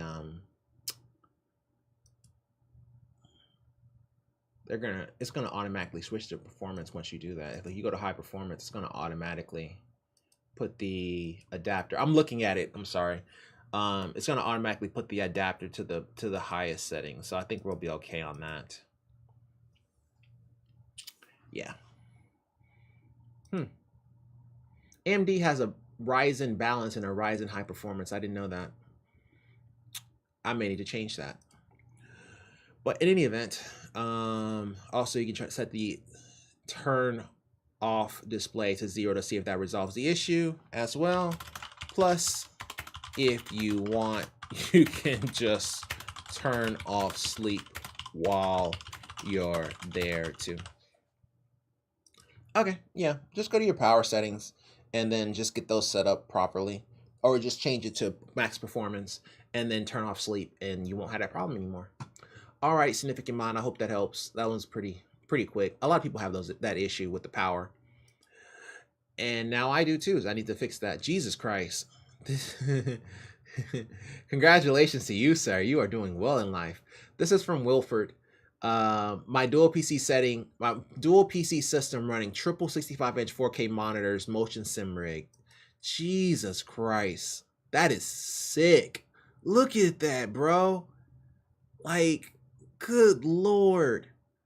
I've never even had a racing car, so I don't really know. But look at his rig. Never mind that. Look at his cards. Liquid cooled. He's running a I'm guessing that's the 4090. Good Lord. Look at all the cooling. Look at his rig. And it's movable because it's on legs. That is insane. Look at this. Look at this. Oh my God. Congrats to you, sir. Good Lord. I need to see these specs. This dual PC rig took me about 4 months to build in my spare time using an off-shelf auto.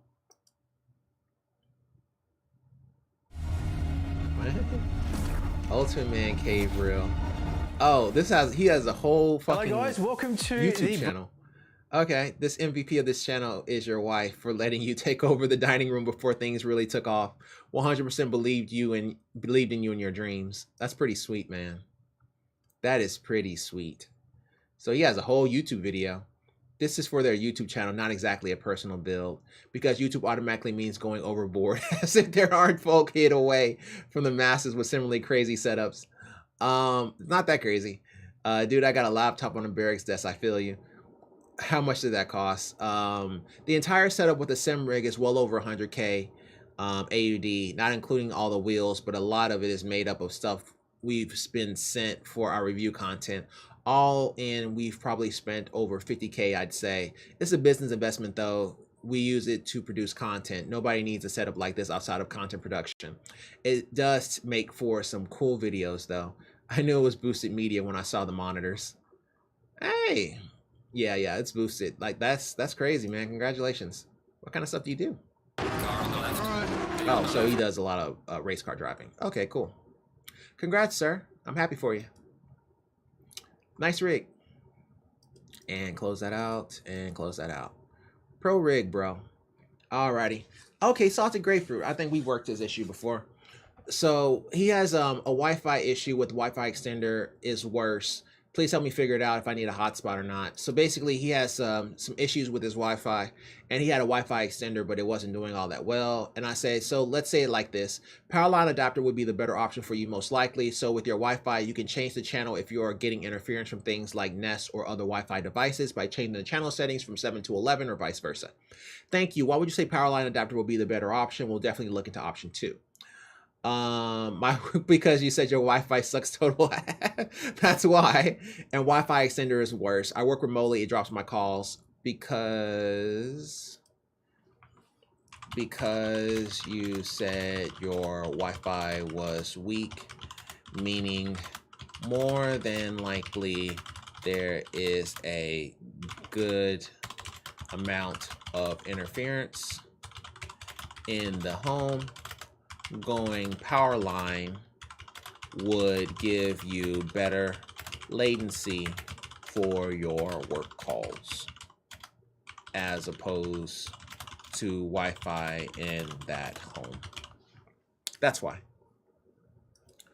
Because you said your Wi-Fi was weak, meaning more than likely there's a good amount of interference in your home, being metal or just other devices that are in his home, and going power line will give you better latency for your work calls as opposed to Wi-Fi in that home. So yeah, that's absolutely correct. So because he uses it for work and stuff like that remotely, and it drops my calls. So whenever you're talking about remotely and it drops your calls, this is UDP. So basically what it means is it's packets that are going back and forth and they're not checking for each other. It's just packets that are going, and if it fails, it fails. So whenever there's latency or your calls are dropping and stuff like that, you can't recover those packets. It doesn't resend them because that's not what voice calls do. So you want something that gives you better latency, and then in his particular case, a power line will give him better latency because he has too much going on. He has Nest, and then on top of that, he was saying his Wi-Fi extender is even weak. So that lets me to believe that you have a lot of interference in your home. Changing the channels can also help, but power line is probably the best way to go. I stick by what I said, Salted Grapefruit. Final answer. But yeah, power line is best for you, bro. Which one do I buy to game on PC? Xbox controller, hands down. Xbox controller, hands down. I can even explain it. All right. So the reason why you want to go with the Xbox controller, one, Xbox controller is actually trash when you first try to hook it up to your computer. There's a few reasons for this. One, the B button and the Xbox button. The B button links to Steam, and the Xbox button links to the little Xbox screen, but that can get in your way whenever you're playing games. So you actually have to download this in the Windows Store. There's an Xbox accessory app, and then once you update that, then you pressing that won't actually kick you out the game or show something and block you from playing the game. And then to fix this B button, you have to go into the Steam settings and turn off the Xbox controller support. But once you do that, this guy is excellent because he gives you great signal connectivity. It can go wireless, it can go wired, and almost every game is compatible with it. Like I've yet to run into a situation where a game isn't compatible. Now with the Bluetooth of the PlayStation controller, this is a controller that you more than likely will update to a PS5 controller eventually if you have the PS4 controller. So I would say the better test would be a PS5 controller versus an Xbox controller. Even then, I would probably still pick the Xbox controller because I hate unpairing the PS5 controller and pairing it to a PC and then unpairing and pairing it back. That's just awful. So that's why I would say the Xbox controller is probably one of the best. And plus, I like the button configuration. Yeah, Xbox works better. Yeah, and on top of that, Xbox does work better. So yeah, there's just a lot to go with it. There's a lot of reasons, but the Xbox is just the best. Period. Like literally, right? Like, bro, this is the Xbox Elite controller, and I have 4 of these. I have 2. I have the Elite, I have the white one, and then I have a couple of regular ones. And the reason why is because when you play a game like Genshin Impact that has you press this right bumper a lot, it can wear out the right bumper, and the right bumper is the only thing on the Xbox Elite you can't replace. Everything else you can kind of replace it, but that right bumper, if it goes out, it's over. But yeah, Xbox controller, hands down. Final answer. All right, so it's 9. We have 1, 2, 3, 4, 5, 6 cases. Let's do let's grab a couple more. Not from SS but PC though. Let's grab a couple more from let's do, let me see. I don't like going in networking too often. This gets really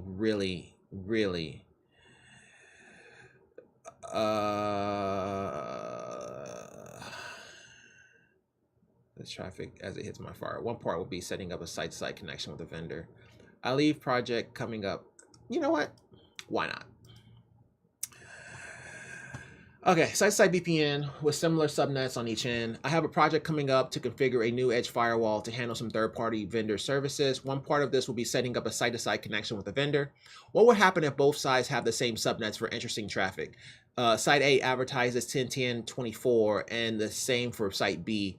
Would I have to NAT site B's incoming traffic as it hits my firewall? Yeah. Yeah.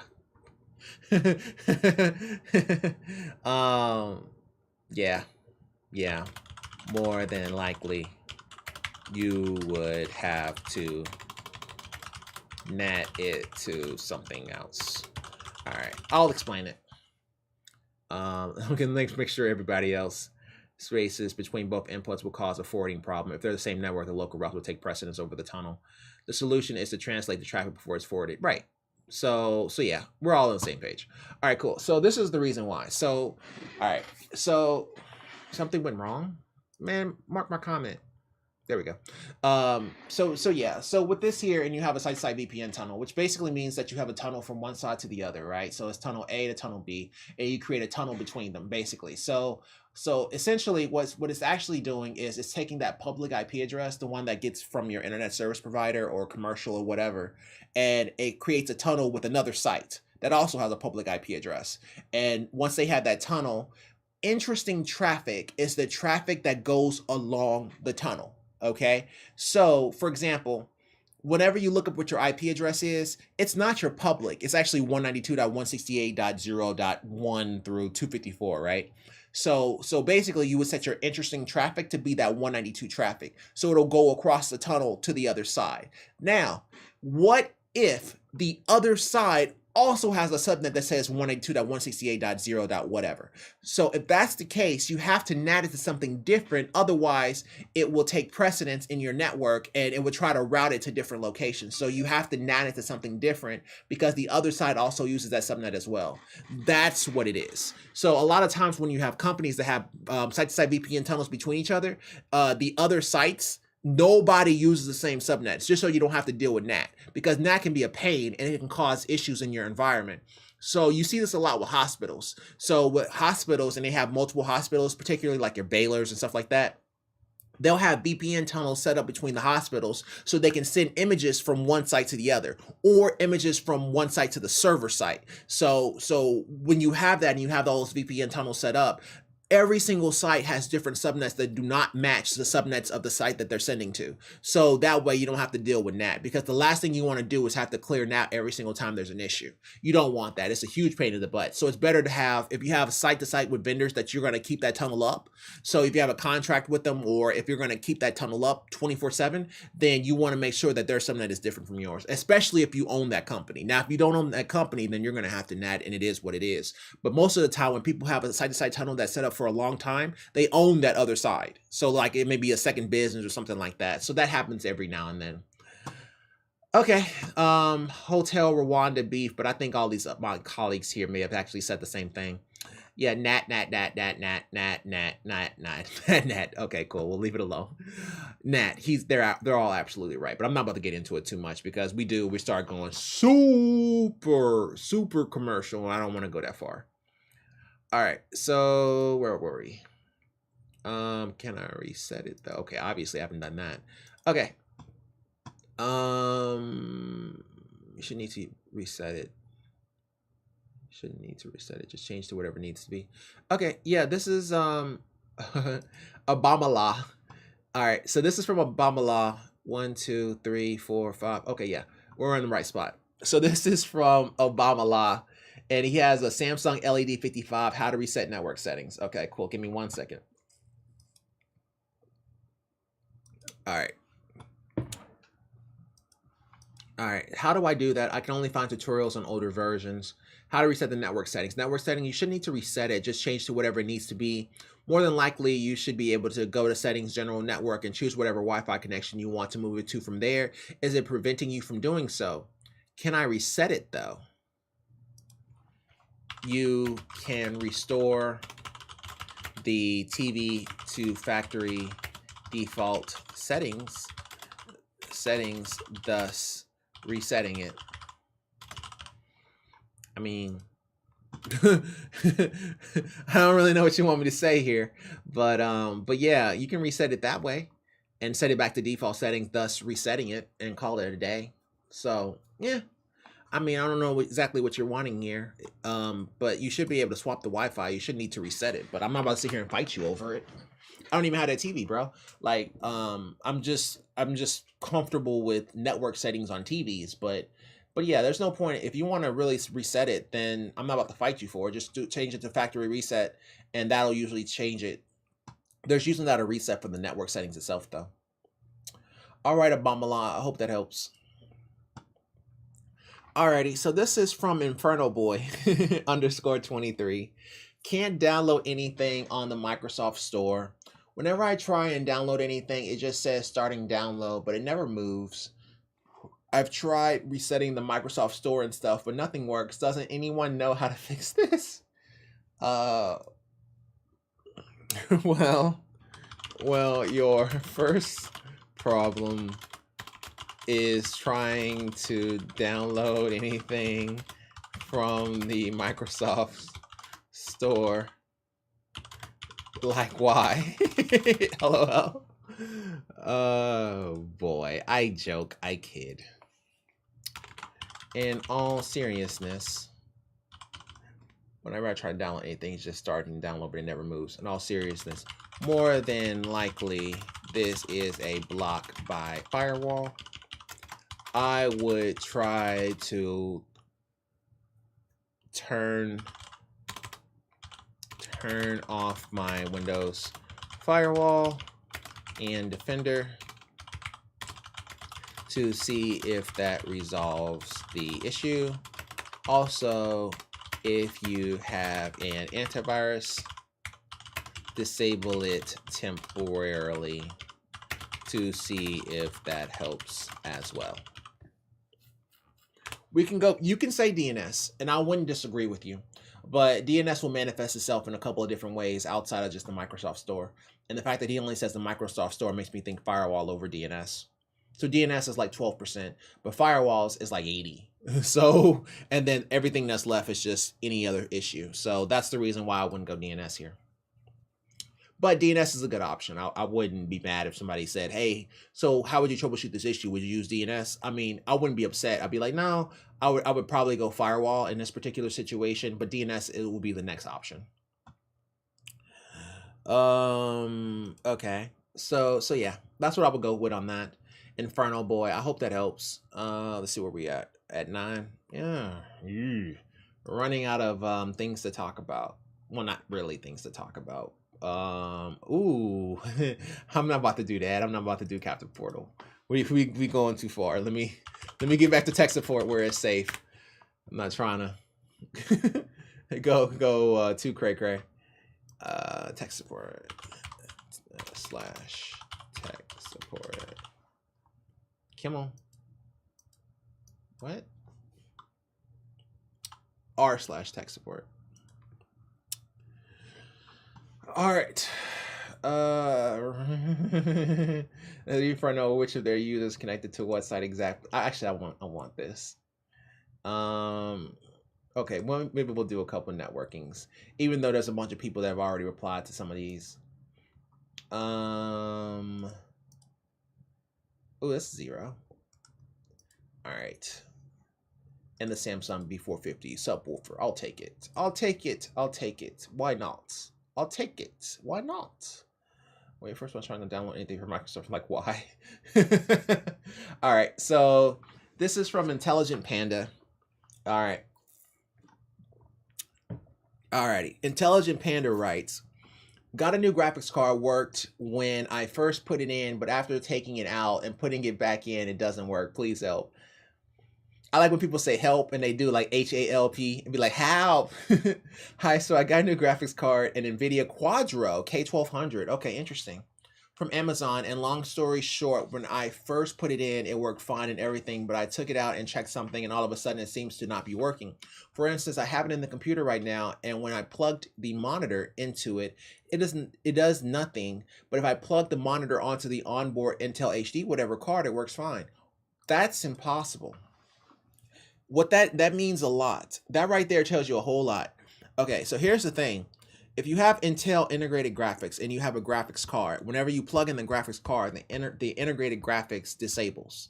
The fact that he's able to plug it into his motherboard while his graphics card is still plugged into the motherboard lets me know that his card is dead. Because if it wasn't, or if it was alive, then the onboard Intel GPU wouldn't be working. So yeah, kind of frustrated. Here's hoping someone can help. Well, no, unfortunately.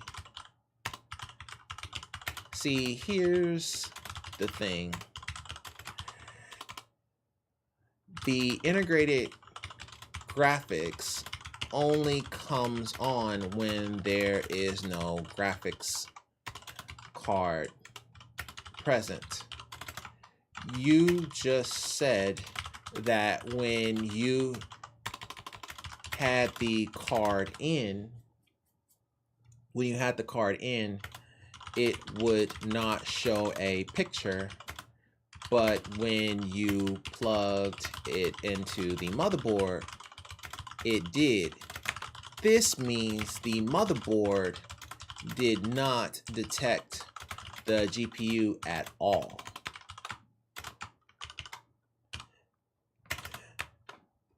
So that speaks volumes.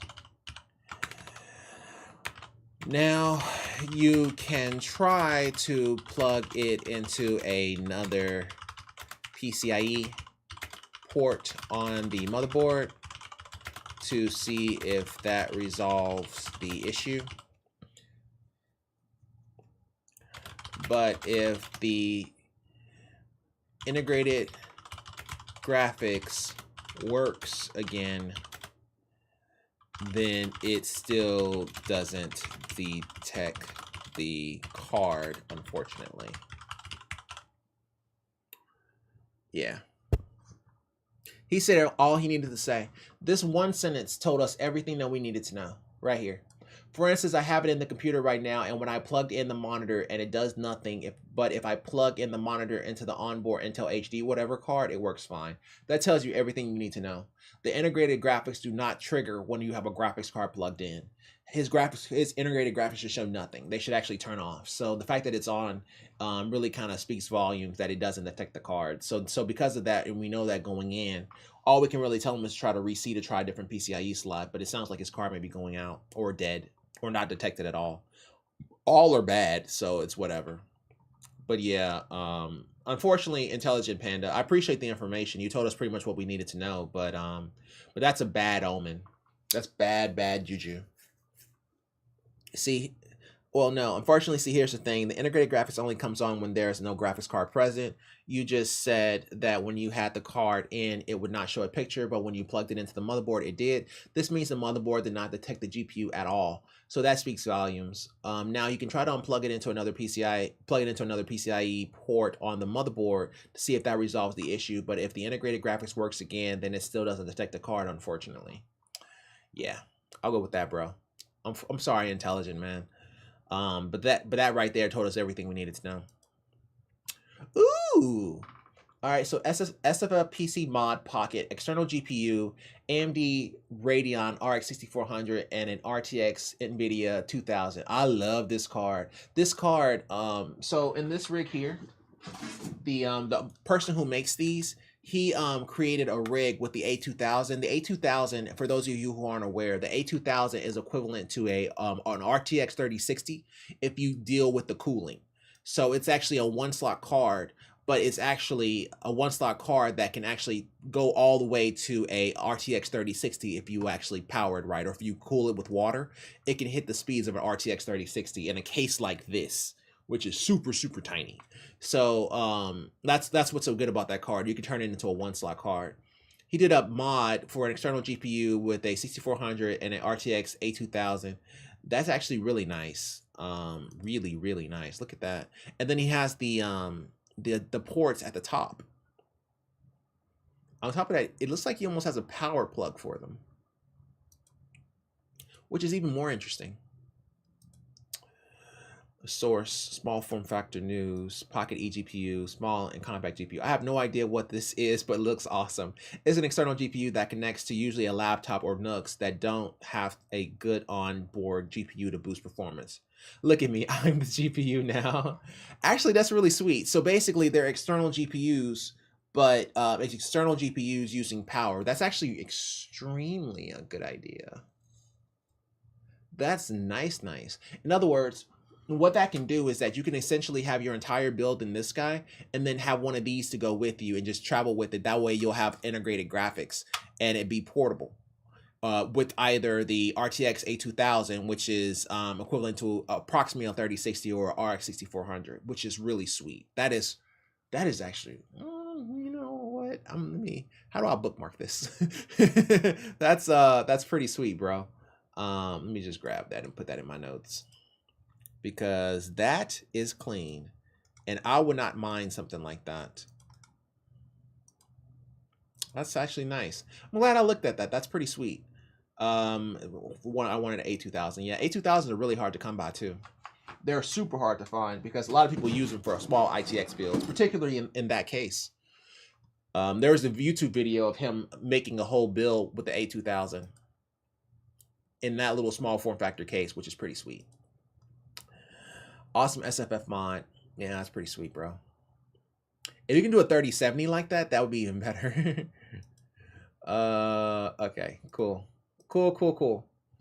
All right, so this is from Blind SKO2.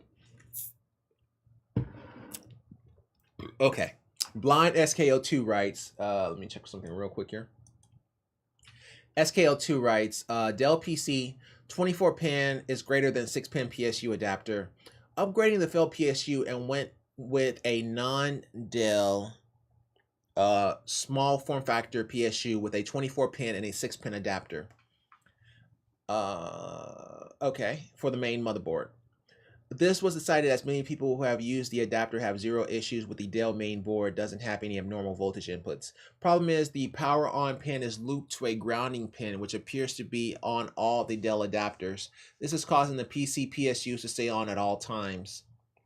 The PC turns on and off normally with the button start menu, but the PSU is always running. I cannot find anyone who has mentioned this with these adapters and was curious if I'm missing something here. Thoughts? Upgrading the failed PSU and went with a non-Dell, a non-Dell small form factor PSU with a 24-pin to 6-pin adapter for the main board. 24-pin to 6-pin adapter for the main board. Oh, he has one of those. Okay, got it. 24-pin to 6-pin adapter for the main board. This was decided as many people who have used the adapter have zero issues, and the Dell main board doesn't have any abnormal voltage inputs. Problem is that the power on pin is looped to a grounding pin, which appears to be on all the Dell adapters. This is causing the PC PSU to stay on at all times. The PC turns on and off normally with the button start menu, but the PSU is always running. I don't have any thoughts. I can't even think of anything here. Crap. I mean, there's no point in saying unfortunately no. Turns on and off normally with the button start menu at the PSU. Unfortunately, no, I don't really have any thoughts unless you can find the exact part you need through eBay or Amazon.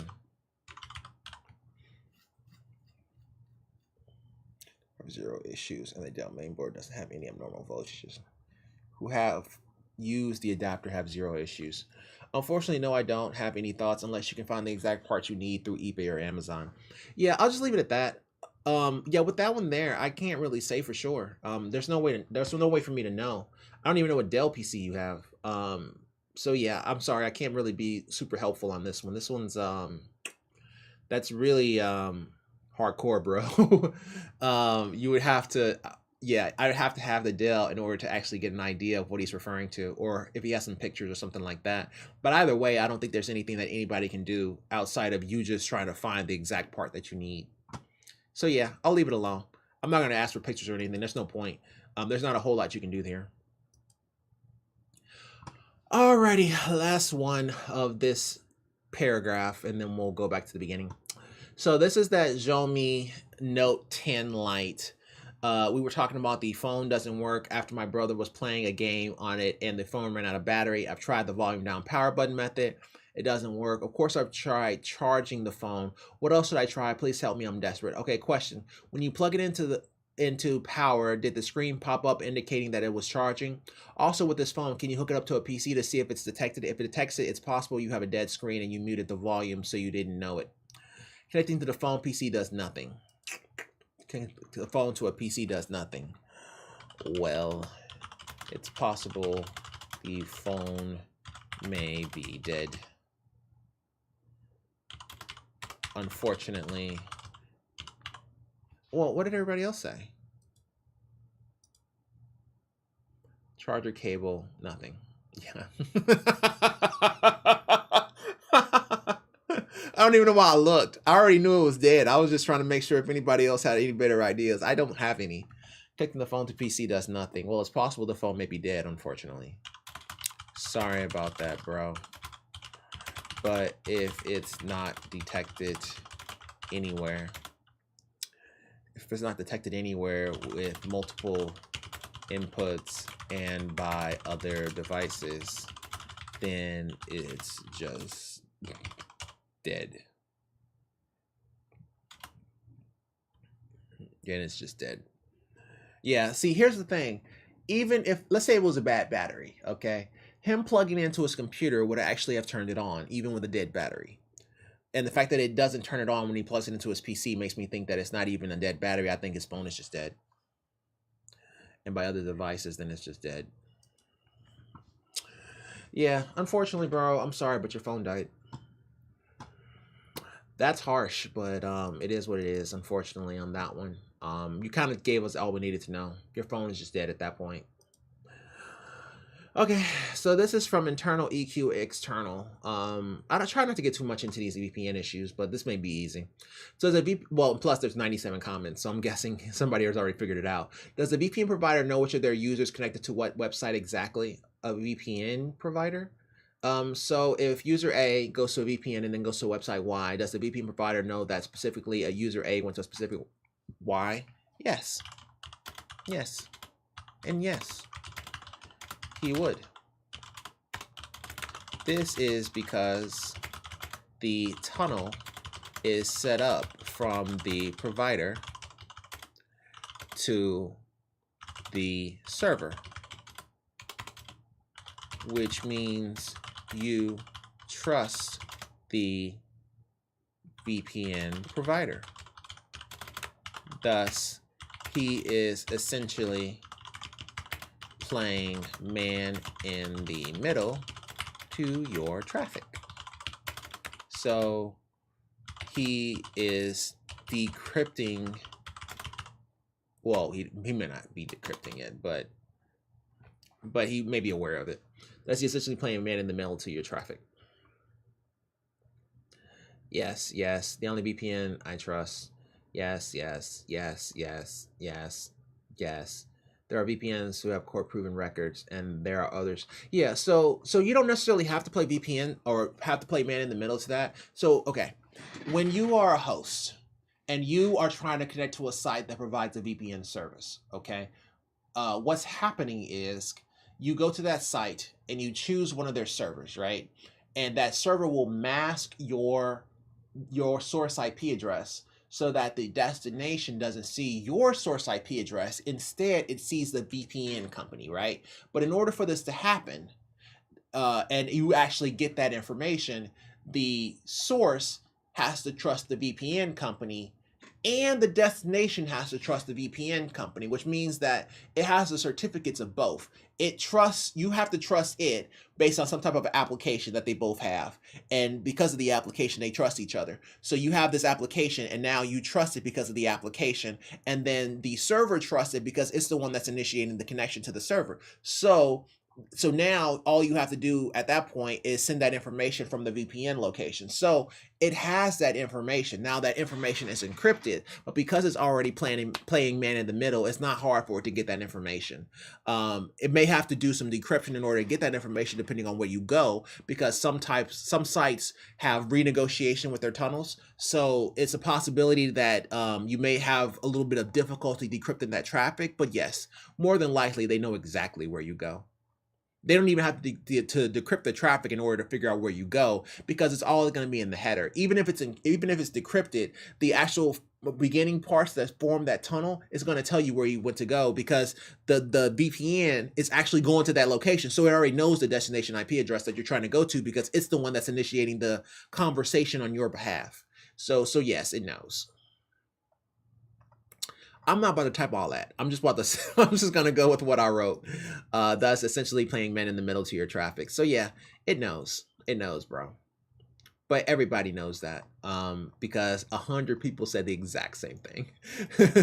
So yeah, a lot of it is a little bit more paranoia, but yeah, it knows. Now, whether or not it decrypts your traffic or not is its own business, but yeah, it knows where it goes because it's the one initiating the conversation because it's its source IP.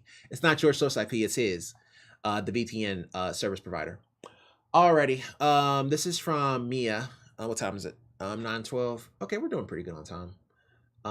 We only have about 3 here, so let me grab a couple more. Boo, boo, boo, boo, boo, boo, boo. Green screen during launch of any graphics. Okay, I hate when it does that. I want it right here. And let me get one more. Chrome doesn't appear on my taskbar. Sure, I haven't done a Chrome issue today. PC suddenly takes a long time to boot. Okay, cool. We'll just do those and we'll finish up. All right. What is this? Oh yeah, that's the VPN issue. Okay, cool. All right, so Mia. All right, give me a second. Okay, I was just making sure I didn't reply to this already. This is from Mia. Mia writes, internet speed is high, but web pages take too long to give response. Networking issue. All right, so today I've noticed that all my web pages take too long to load. Some services even give me timeout messages. Okay, it's happening to all devices connected to my home Wi-Fi. At first I thought that one of the devices is using too much of data, and I've disconnected all of them and tried with only one device having open, but the website still loaded too slow. I've checked the internet speed and it's high as usual, 150 megabits per second. Ping and upload as well are regular. Any ideas of how to fix this? Yes. More than likely, you are having a DNS issue. I would say to start by going into your router settings, and making sure the DNS is set to 8.8.8.8 and 8.8.4.4 and not your internet service provider. Also, you can try to reboot the router, and if that does not work, you can update the firmware of the router, to see if that resolves the issue. There we go. That's all. Nothing crazy. But yeah, I would think that it's DNS first, probably. And then after that, I would say update the firmware and try to reboot the router. But yeah, that's what I would do. DNS.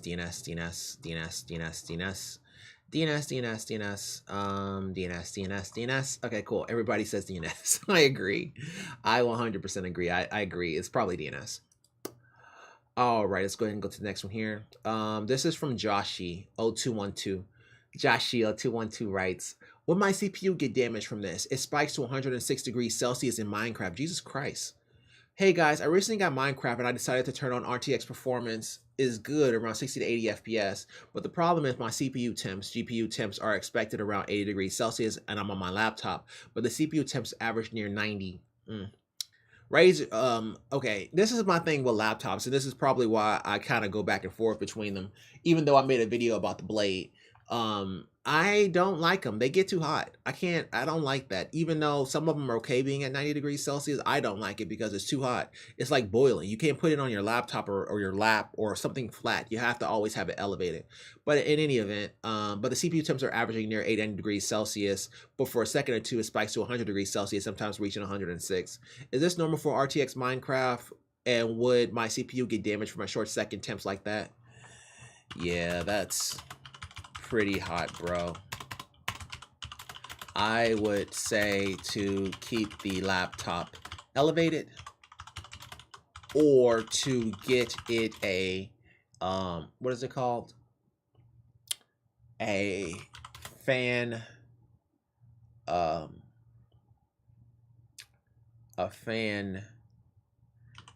stand for it to sit on.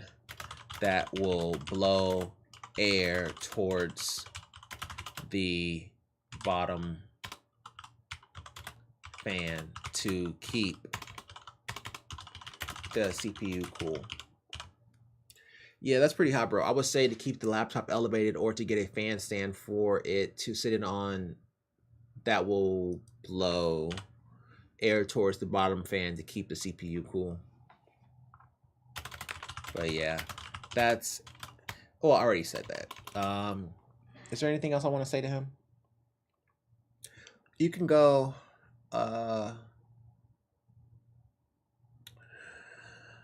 No, not really. I think that's really all you want to do and say to him. Turn on RTX. I'm okay. Whenever he says RTX, I think he was trying to say ray tracing. But his CPU temps are just way too hot. Too hot. Sit on that will blow air towards the bottom of the fan to keep the CPU cool. Yeah. No. I would say that. It's too hot, bro. Fans or laptops do that a lot. They get really, really hot. That's the downside of having a laptop. It's just kind of its thing. Alrighty. Care Bear or Cara Bear. How many? Okay, there's still a bunch. All right. Caro Bear writes, Samsung B450 subwoofer won't connect to soundbar. Okay, so brand new Samsung B450 soundbar and subwoofer. Soundbar works great, but the subwoofer isn't able to connect. As soon as I plug it into an outlet, it immediately starts flashing blue on and off, and automatically connection doesn't work. I tried manual connection too, and it doesn't work either. I factory resetted both devices, tried to change order of which one to power on first, or press ID set on everything. What else should I try? Well, generally these subwoofers have apps. Like whenever I was trying to set up my subwoofer, it came with an app. So let me make sure. Oh,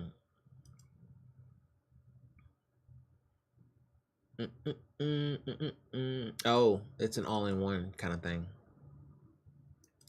Actually, I take that back. There's no app for this.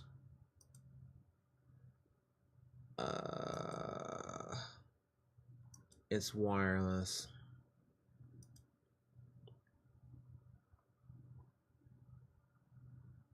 Never miss, blah, blah, blah. Sound and ease, blah, blah, blah.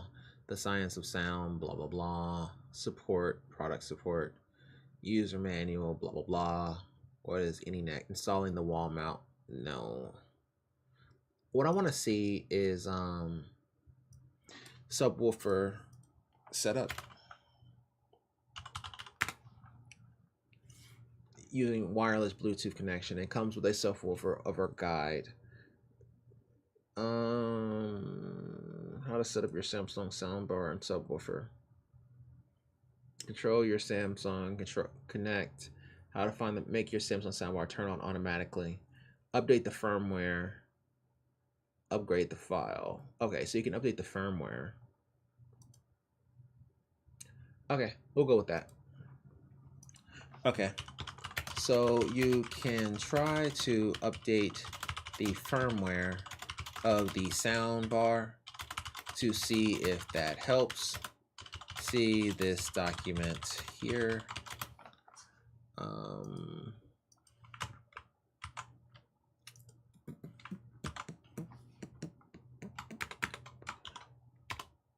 If that does not work, you can try. I don't know what else you can try. Update the firmware settings. Update the firmware. Make your Samsung soundbar turn on automatically. Samsung soundbar. Well, that's not very helpful.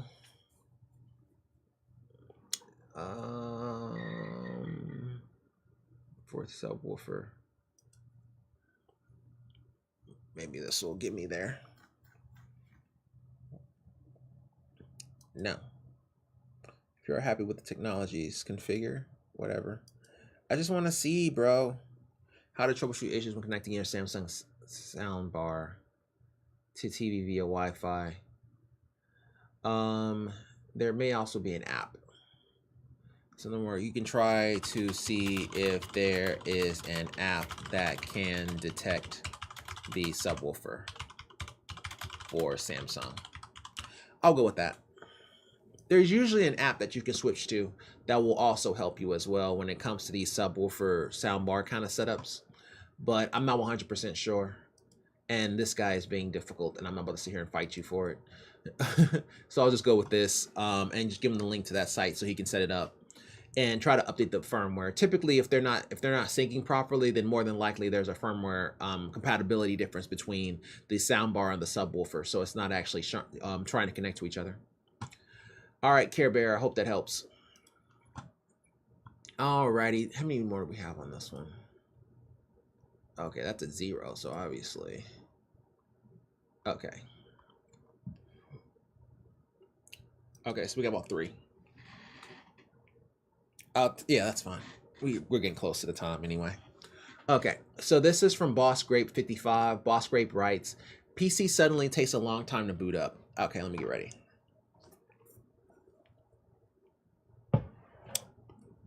All right, close to a week ago, I noticed when I press the power button, the monitor will eventually light up black and have a underscore and top left like the command prompt screen, but it doesn't flash waiting for you to type. Then stays that way for around 10 to 20 seconds, but it will boot finally. After trying some things, my friend is lost. Disabled everything on startup and tried with fast startup off on. They tried CCleaner, unplugged the USB hub, saw on another thread. After all that, it still takes a while. It says the last BIOS time was less than 40 seconds. Okay. After all that, it still takes a while. Built PC in September. Windows 10 Home, 5600X, 32 gigs of RAM. A lot of stuff that doesn't matter, and a 3060 Ti. He has an Evo Plus, 2 terabyte. A 970 Evo Plus, not the NVMe, but the actual SSD. Recently have downloaded Doom Eternal and Kovacs. Also uninstalled graphics driver, which was stupid, but it didn't let me roll back, so I didn't know what to do. Was taking forever to boot a couple of days ago before the driver uninstall. Okay, I noticed that when I press the power button, the monitor will eventually light up black and have a underscore in the top left, like the command prompt screen, but it doesn't flash waiting. Oh, okay. All right, so this typically means that other drives are taking precedence over your Windows boot drive. To resolve this, while it's loading, while it's booting, in the beginning, press delete or F2 to get into BIOS and make sure the Windows OS is the first boot device on the list. You can even remove anyone that isn't the Windows OS. Yeah, typically when you run into this, you have multiple devices that are taking precedence over the actual SSD that has Windows on it. So it has to check them all because they all have precedence. And then once it gets down to the one that boots Windows, then it will finally boot. But if it's going slow like that, and whenever you turn on the monitor, it's at this, that means that it's trying to check other drives that take precedence over the actual drive that has Windows. So yeah, that's all that means. Alrighty, Boss Grape 55. I hope that helps. That should pretty much get you started there. Alrighty. This is from Playful Category. Nice name. Playful Category writes, Chrome doesn't open and only appears on my taskbar even after reinstalling it. Lately, my Chrome web browser started bugging out and only appeared at the bottom of my screen. Bottom of your screen? I tried opening as administrator, restarted my PC, and even uninstall and reinstall it. Restarting my PC and then uninstalling and reinstalling it, please help. Okay. Have you tried opening in incognito mode? Also, when you open it and it's selected, press Windows key plus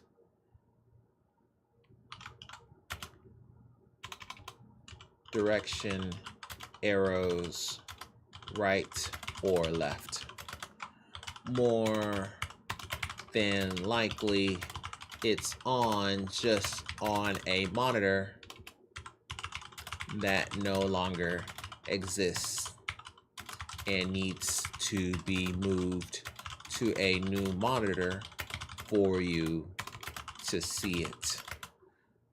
Uninstall, reinstall may keep these settings as it doesn't remove the folder completely. Yeah, that's what my thought is on that one. It's a good issue though. Generally, if you have an issue and Chrome's not showing up, mostly because that usually means that it's stuck on a monitor that no longer exists because you don't see it. So just press your Windows key and then hit the right or left multiple times until it comes in. The directions, arrows right and left. More than likely, it's just on a monitor that no longer exists and needs to be moved to a new monitor for you to see it. Uninstall, reinstall may keep these settings as it doesn't remove the folder completely. Yep, that's what I would do. Alrighty.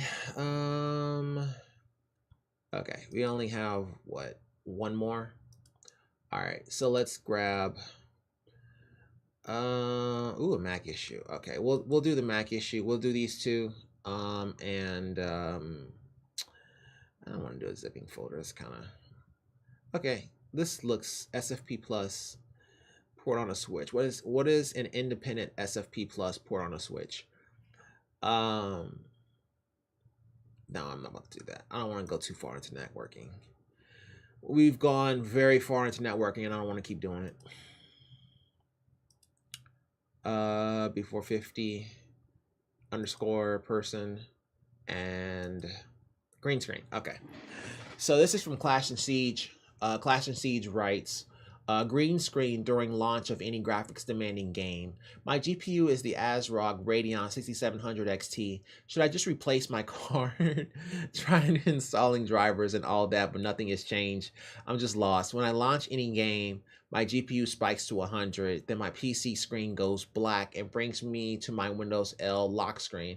Sometimes I get the green screen flash right before everything shuts off and restarts. I'm leaning towards it being a bad card because I replaced both CPU cooler and PSU in the past 2 days. Green screen during launch of any graphics demanding game. Well, it sounds more like your card is overheating. What happens if you try to launch a game while your CPU case door is open? Does the temps still hit 100 degrees Celsius?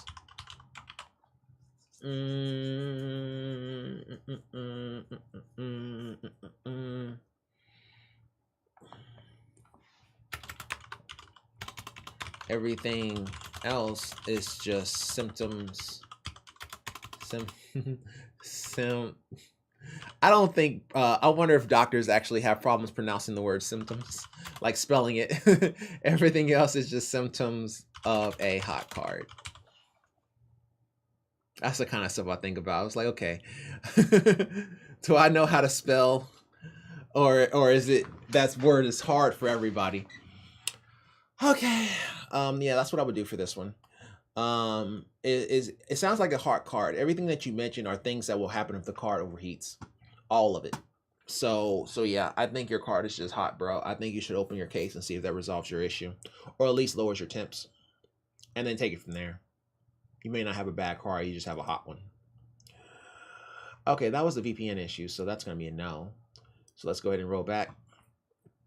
Okay, super original. Okay, let me get my eyes ready.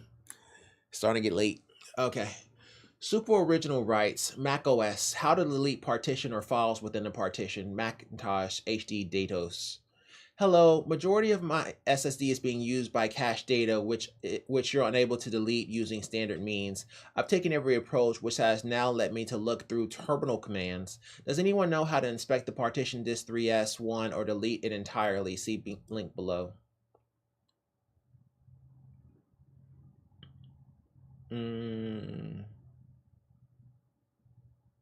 I can't see. Physical store disk plus 121 gigs, pre-boot recovery, Macintosh HD data.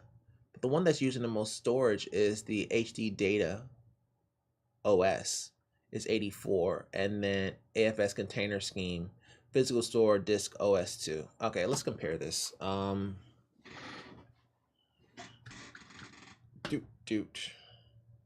Disk util. Ooh, he tried to erase it. Yeah, I don't know if you can erase it like that, but let me see. Mac, you alive? Okay, so you're alive, but you don't want to show me a picture? Is that what's happening here? Can we not? Can we not? Okay. Alrighty, fine. I can't answer this without my Mac. This is the only problem whenever I try to switch to Mac, is that it goes to sleep too often and I need to turn off the power settings, but I keep forgetting. And because of that, it's not able to show me anything. Well, at least it's powering on, so that's positive. But let's see if we can get this thing powered on so we can test it. Terminal, physical disk, 121 gigs on disk 3. But the other one is data OS. Like, how to inspect? Does anyone know how to inspect the partition disk 3S1 or delete it entirely? I don't think you want to, bro. Disk 3S1. That's your Macintosh. That's your data OS. Well, that looks like your data, your operating system itself. Don't think you want to remove that. However, you can uninstall programs to try. Okay, let me switch off and then switch on. No. Okay, whatever. Because my Mac doesn't want to work right now or show me a picture. Let me try one more time. One more time. One more again. No Mac. Okay. Alrighty. Me and this Mac, I don't know how I feel about it. Because I think that it tries to go 4K on a 1080p capture card, and that's what makes it trip out. But whatever. I'll deal with it later. Well, that looks like your operating system itself. Don't think you want to remove that. However, you can uninstall programs, uninstall multiple programs, and clear out anything in your documents /downloads folders to try to save space or move them to your iCloud. Well, it looks like your operating system itself. Don't think you want to remove that. Yeah, I can't tell without actually having access to mine, but the fact that it says Macintosh HD Data OS, I don't think you want to get rid of that. The other one that says disk 3 is physical store disk SO2, APFS container scheme, and he wasn't talking about that because you said disk 3 S1, which is this guy right here, but this says Macintosh HD Data OS, so I don't think you want to actually get rid of that. Data OS. Yeah, I can't tell, but I don't know for sure if that's an external partition that she created or if that's a partition that's created by Macintosh, because I can't get into my Macintosh. So I don't know. My Macintosh won't do anything. Okay, whatever. Whatevs. You don't want to show a picture, I'm not about to make you. It's too late in the day. I'll go with this answer and I'll stick with it for right now. I wish I had a better answer, but my Mac doesn't want to work. I'll work on it to try to get it working properly, but it is what it is for right now. Alrighty, they'll probably reply tomorrow anyway. All right, so this is from Meme Swilly. Viotech monitor flashes colors. Wow, Viotech. Jesus Christ. How old is this guy? Oh man, I don't even remember Viotech. Okay, well, I guess it's a thing. My Viotech monitor flashes green, red, blue, white, and black, but won't display anything. The menu won't pop up, and I have replaced the cable to no avail. Does anybody have any suggestions? Well, does it flash these colors with no inputs going into it? What happens if you try a different input altogether? Like if it was display, try HDMI, and vice versa. Yeah. So, okay, it'd be interesting to see if he has this flashing issue if there's no cables going into it. Like, for example, you just power it on and go to the menu. Does it still flash? Because if it still flashes with no input, then that worries me about the monitor itself. More than likely, the monitor itself, pixels may be dying on you. But if it's actually not showing you anything until you plug something in, and then it tries to show the input, but it can't, then you may have a dead port or a dead cable, but you already tried to swap out the cable, which means that I would say try to swap out the inputs, go from display to HDMI, and vice versa, and see if that resolves the issue. Okay, I'm getting tired, and I think we hit the end here. So yeah, I think we'll take one more and we'll finish up. Ooh. You said very interesting, sir. I take that as a challenge personally. And it's long, so let's do this. And I'm the only person who's responding. So this is from Double Anybody. Double Anybody writes, very interesting issue with gaming laptop. That's how you caught us, sir. Because if you didn't say interesting, I would have fell asleep. I have a Sager Clavo NH58 PHQ that has been experiencing some interesting issues. Some of my symptoms are he has an RTX 3060 shutting down when plugged into the power supply. The computer will function normally on battery, but when I plug in the power supply in, it will shut down. If I turn the computer on before the computer boots fully, I can plug in the power supply and it will function properly. The charging light turns on when the power supply is plugged in. What is this? Oh, it's a laptop. Okay, making sure. Refuses to boot. Sometimes the laptop will flat out not turn on.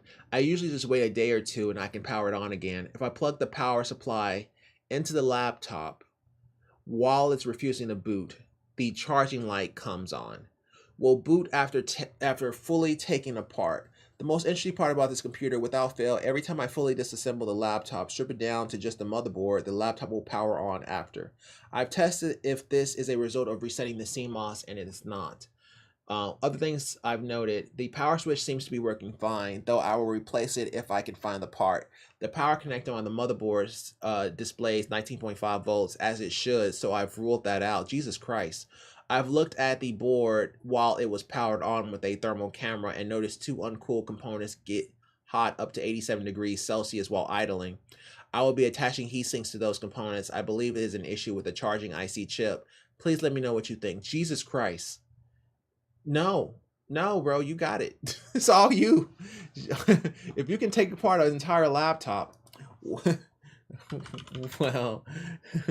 my little brain was thinking to try to boot the laptop without the battery to see if that makes a difference to your findings, but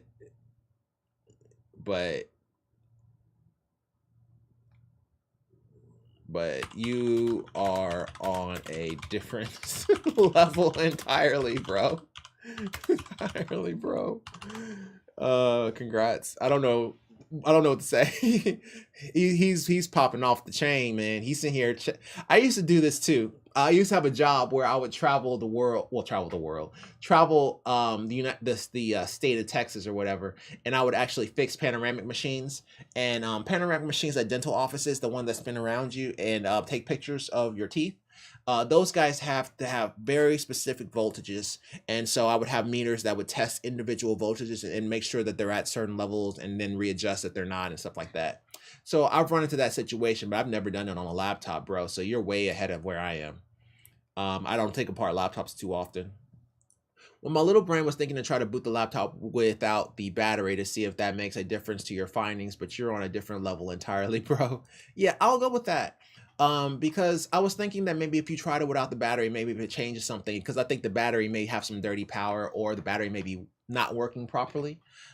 So you maybe want to try change out the battery, but the best way to do that is to unhook the battery and then just have it going directly into the adapter and see if that makes some changes to his findings so far. So yeah, that's what I would do for this, man. Double anybody. I hope that helps. Alrighty, you guys. We'll go ahead and call it a day. I'm getting sleepy. Alrighty. Well, we helped so many people. I think we're up to like 40 a day. I think we're getting faster because this is all we're doing. So because of that, I can just burn through like 40 or 50 of these, depending on if there's some breaks in between of computers and pretty funny stuff and bears and whatever. But I think overall, I think we're doing really good here. And my karma's going up, so obviously I'm doing something special. So yeah, that's going to be the end of today's episode. Thank you guys so much for watching. And if you like this video, go ahead and like button if you really like it, go ahead and subscribe. I love you either way. Take care. All the best and bye. Here.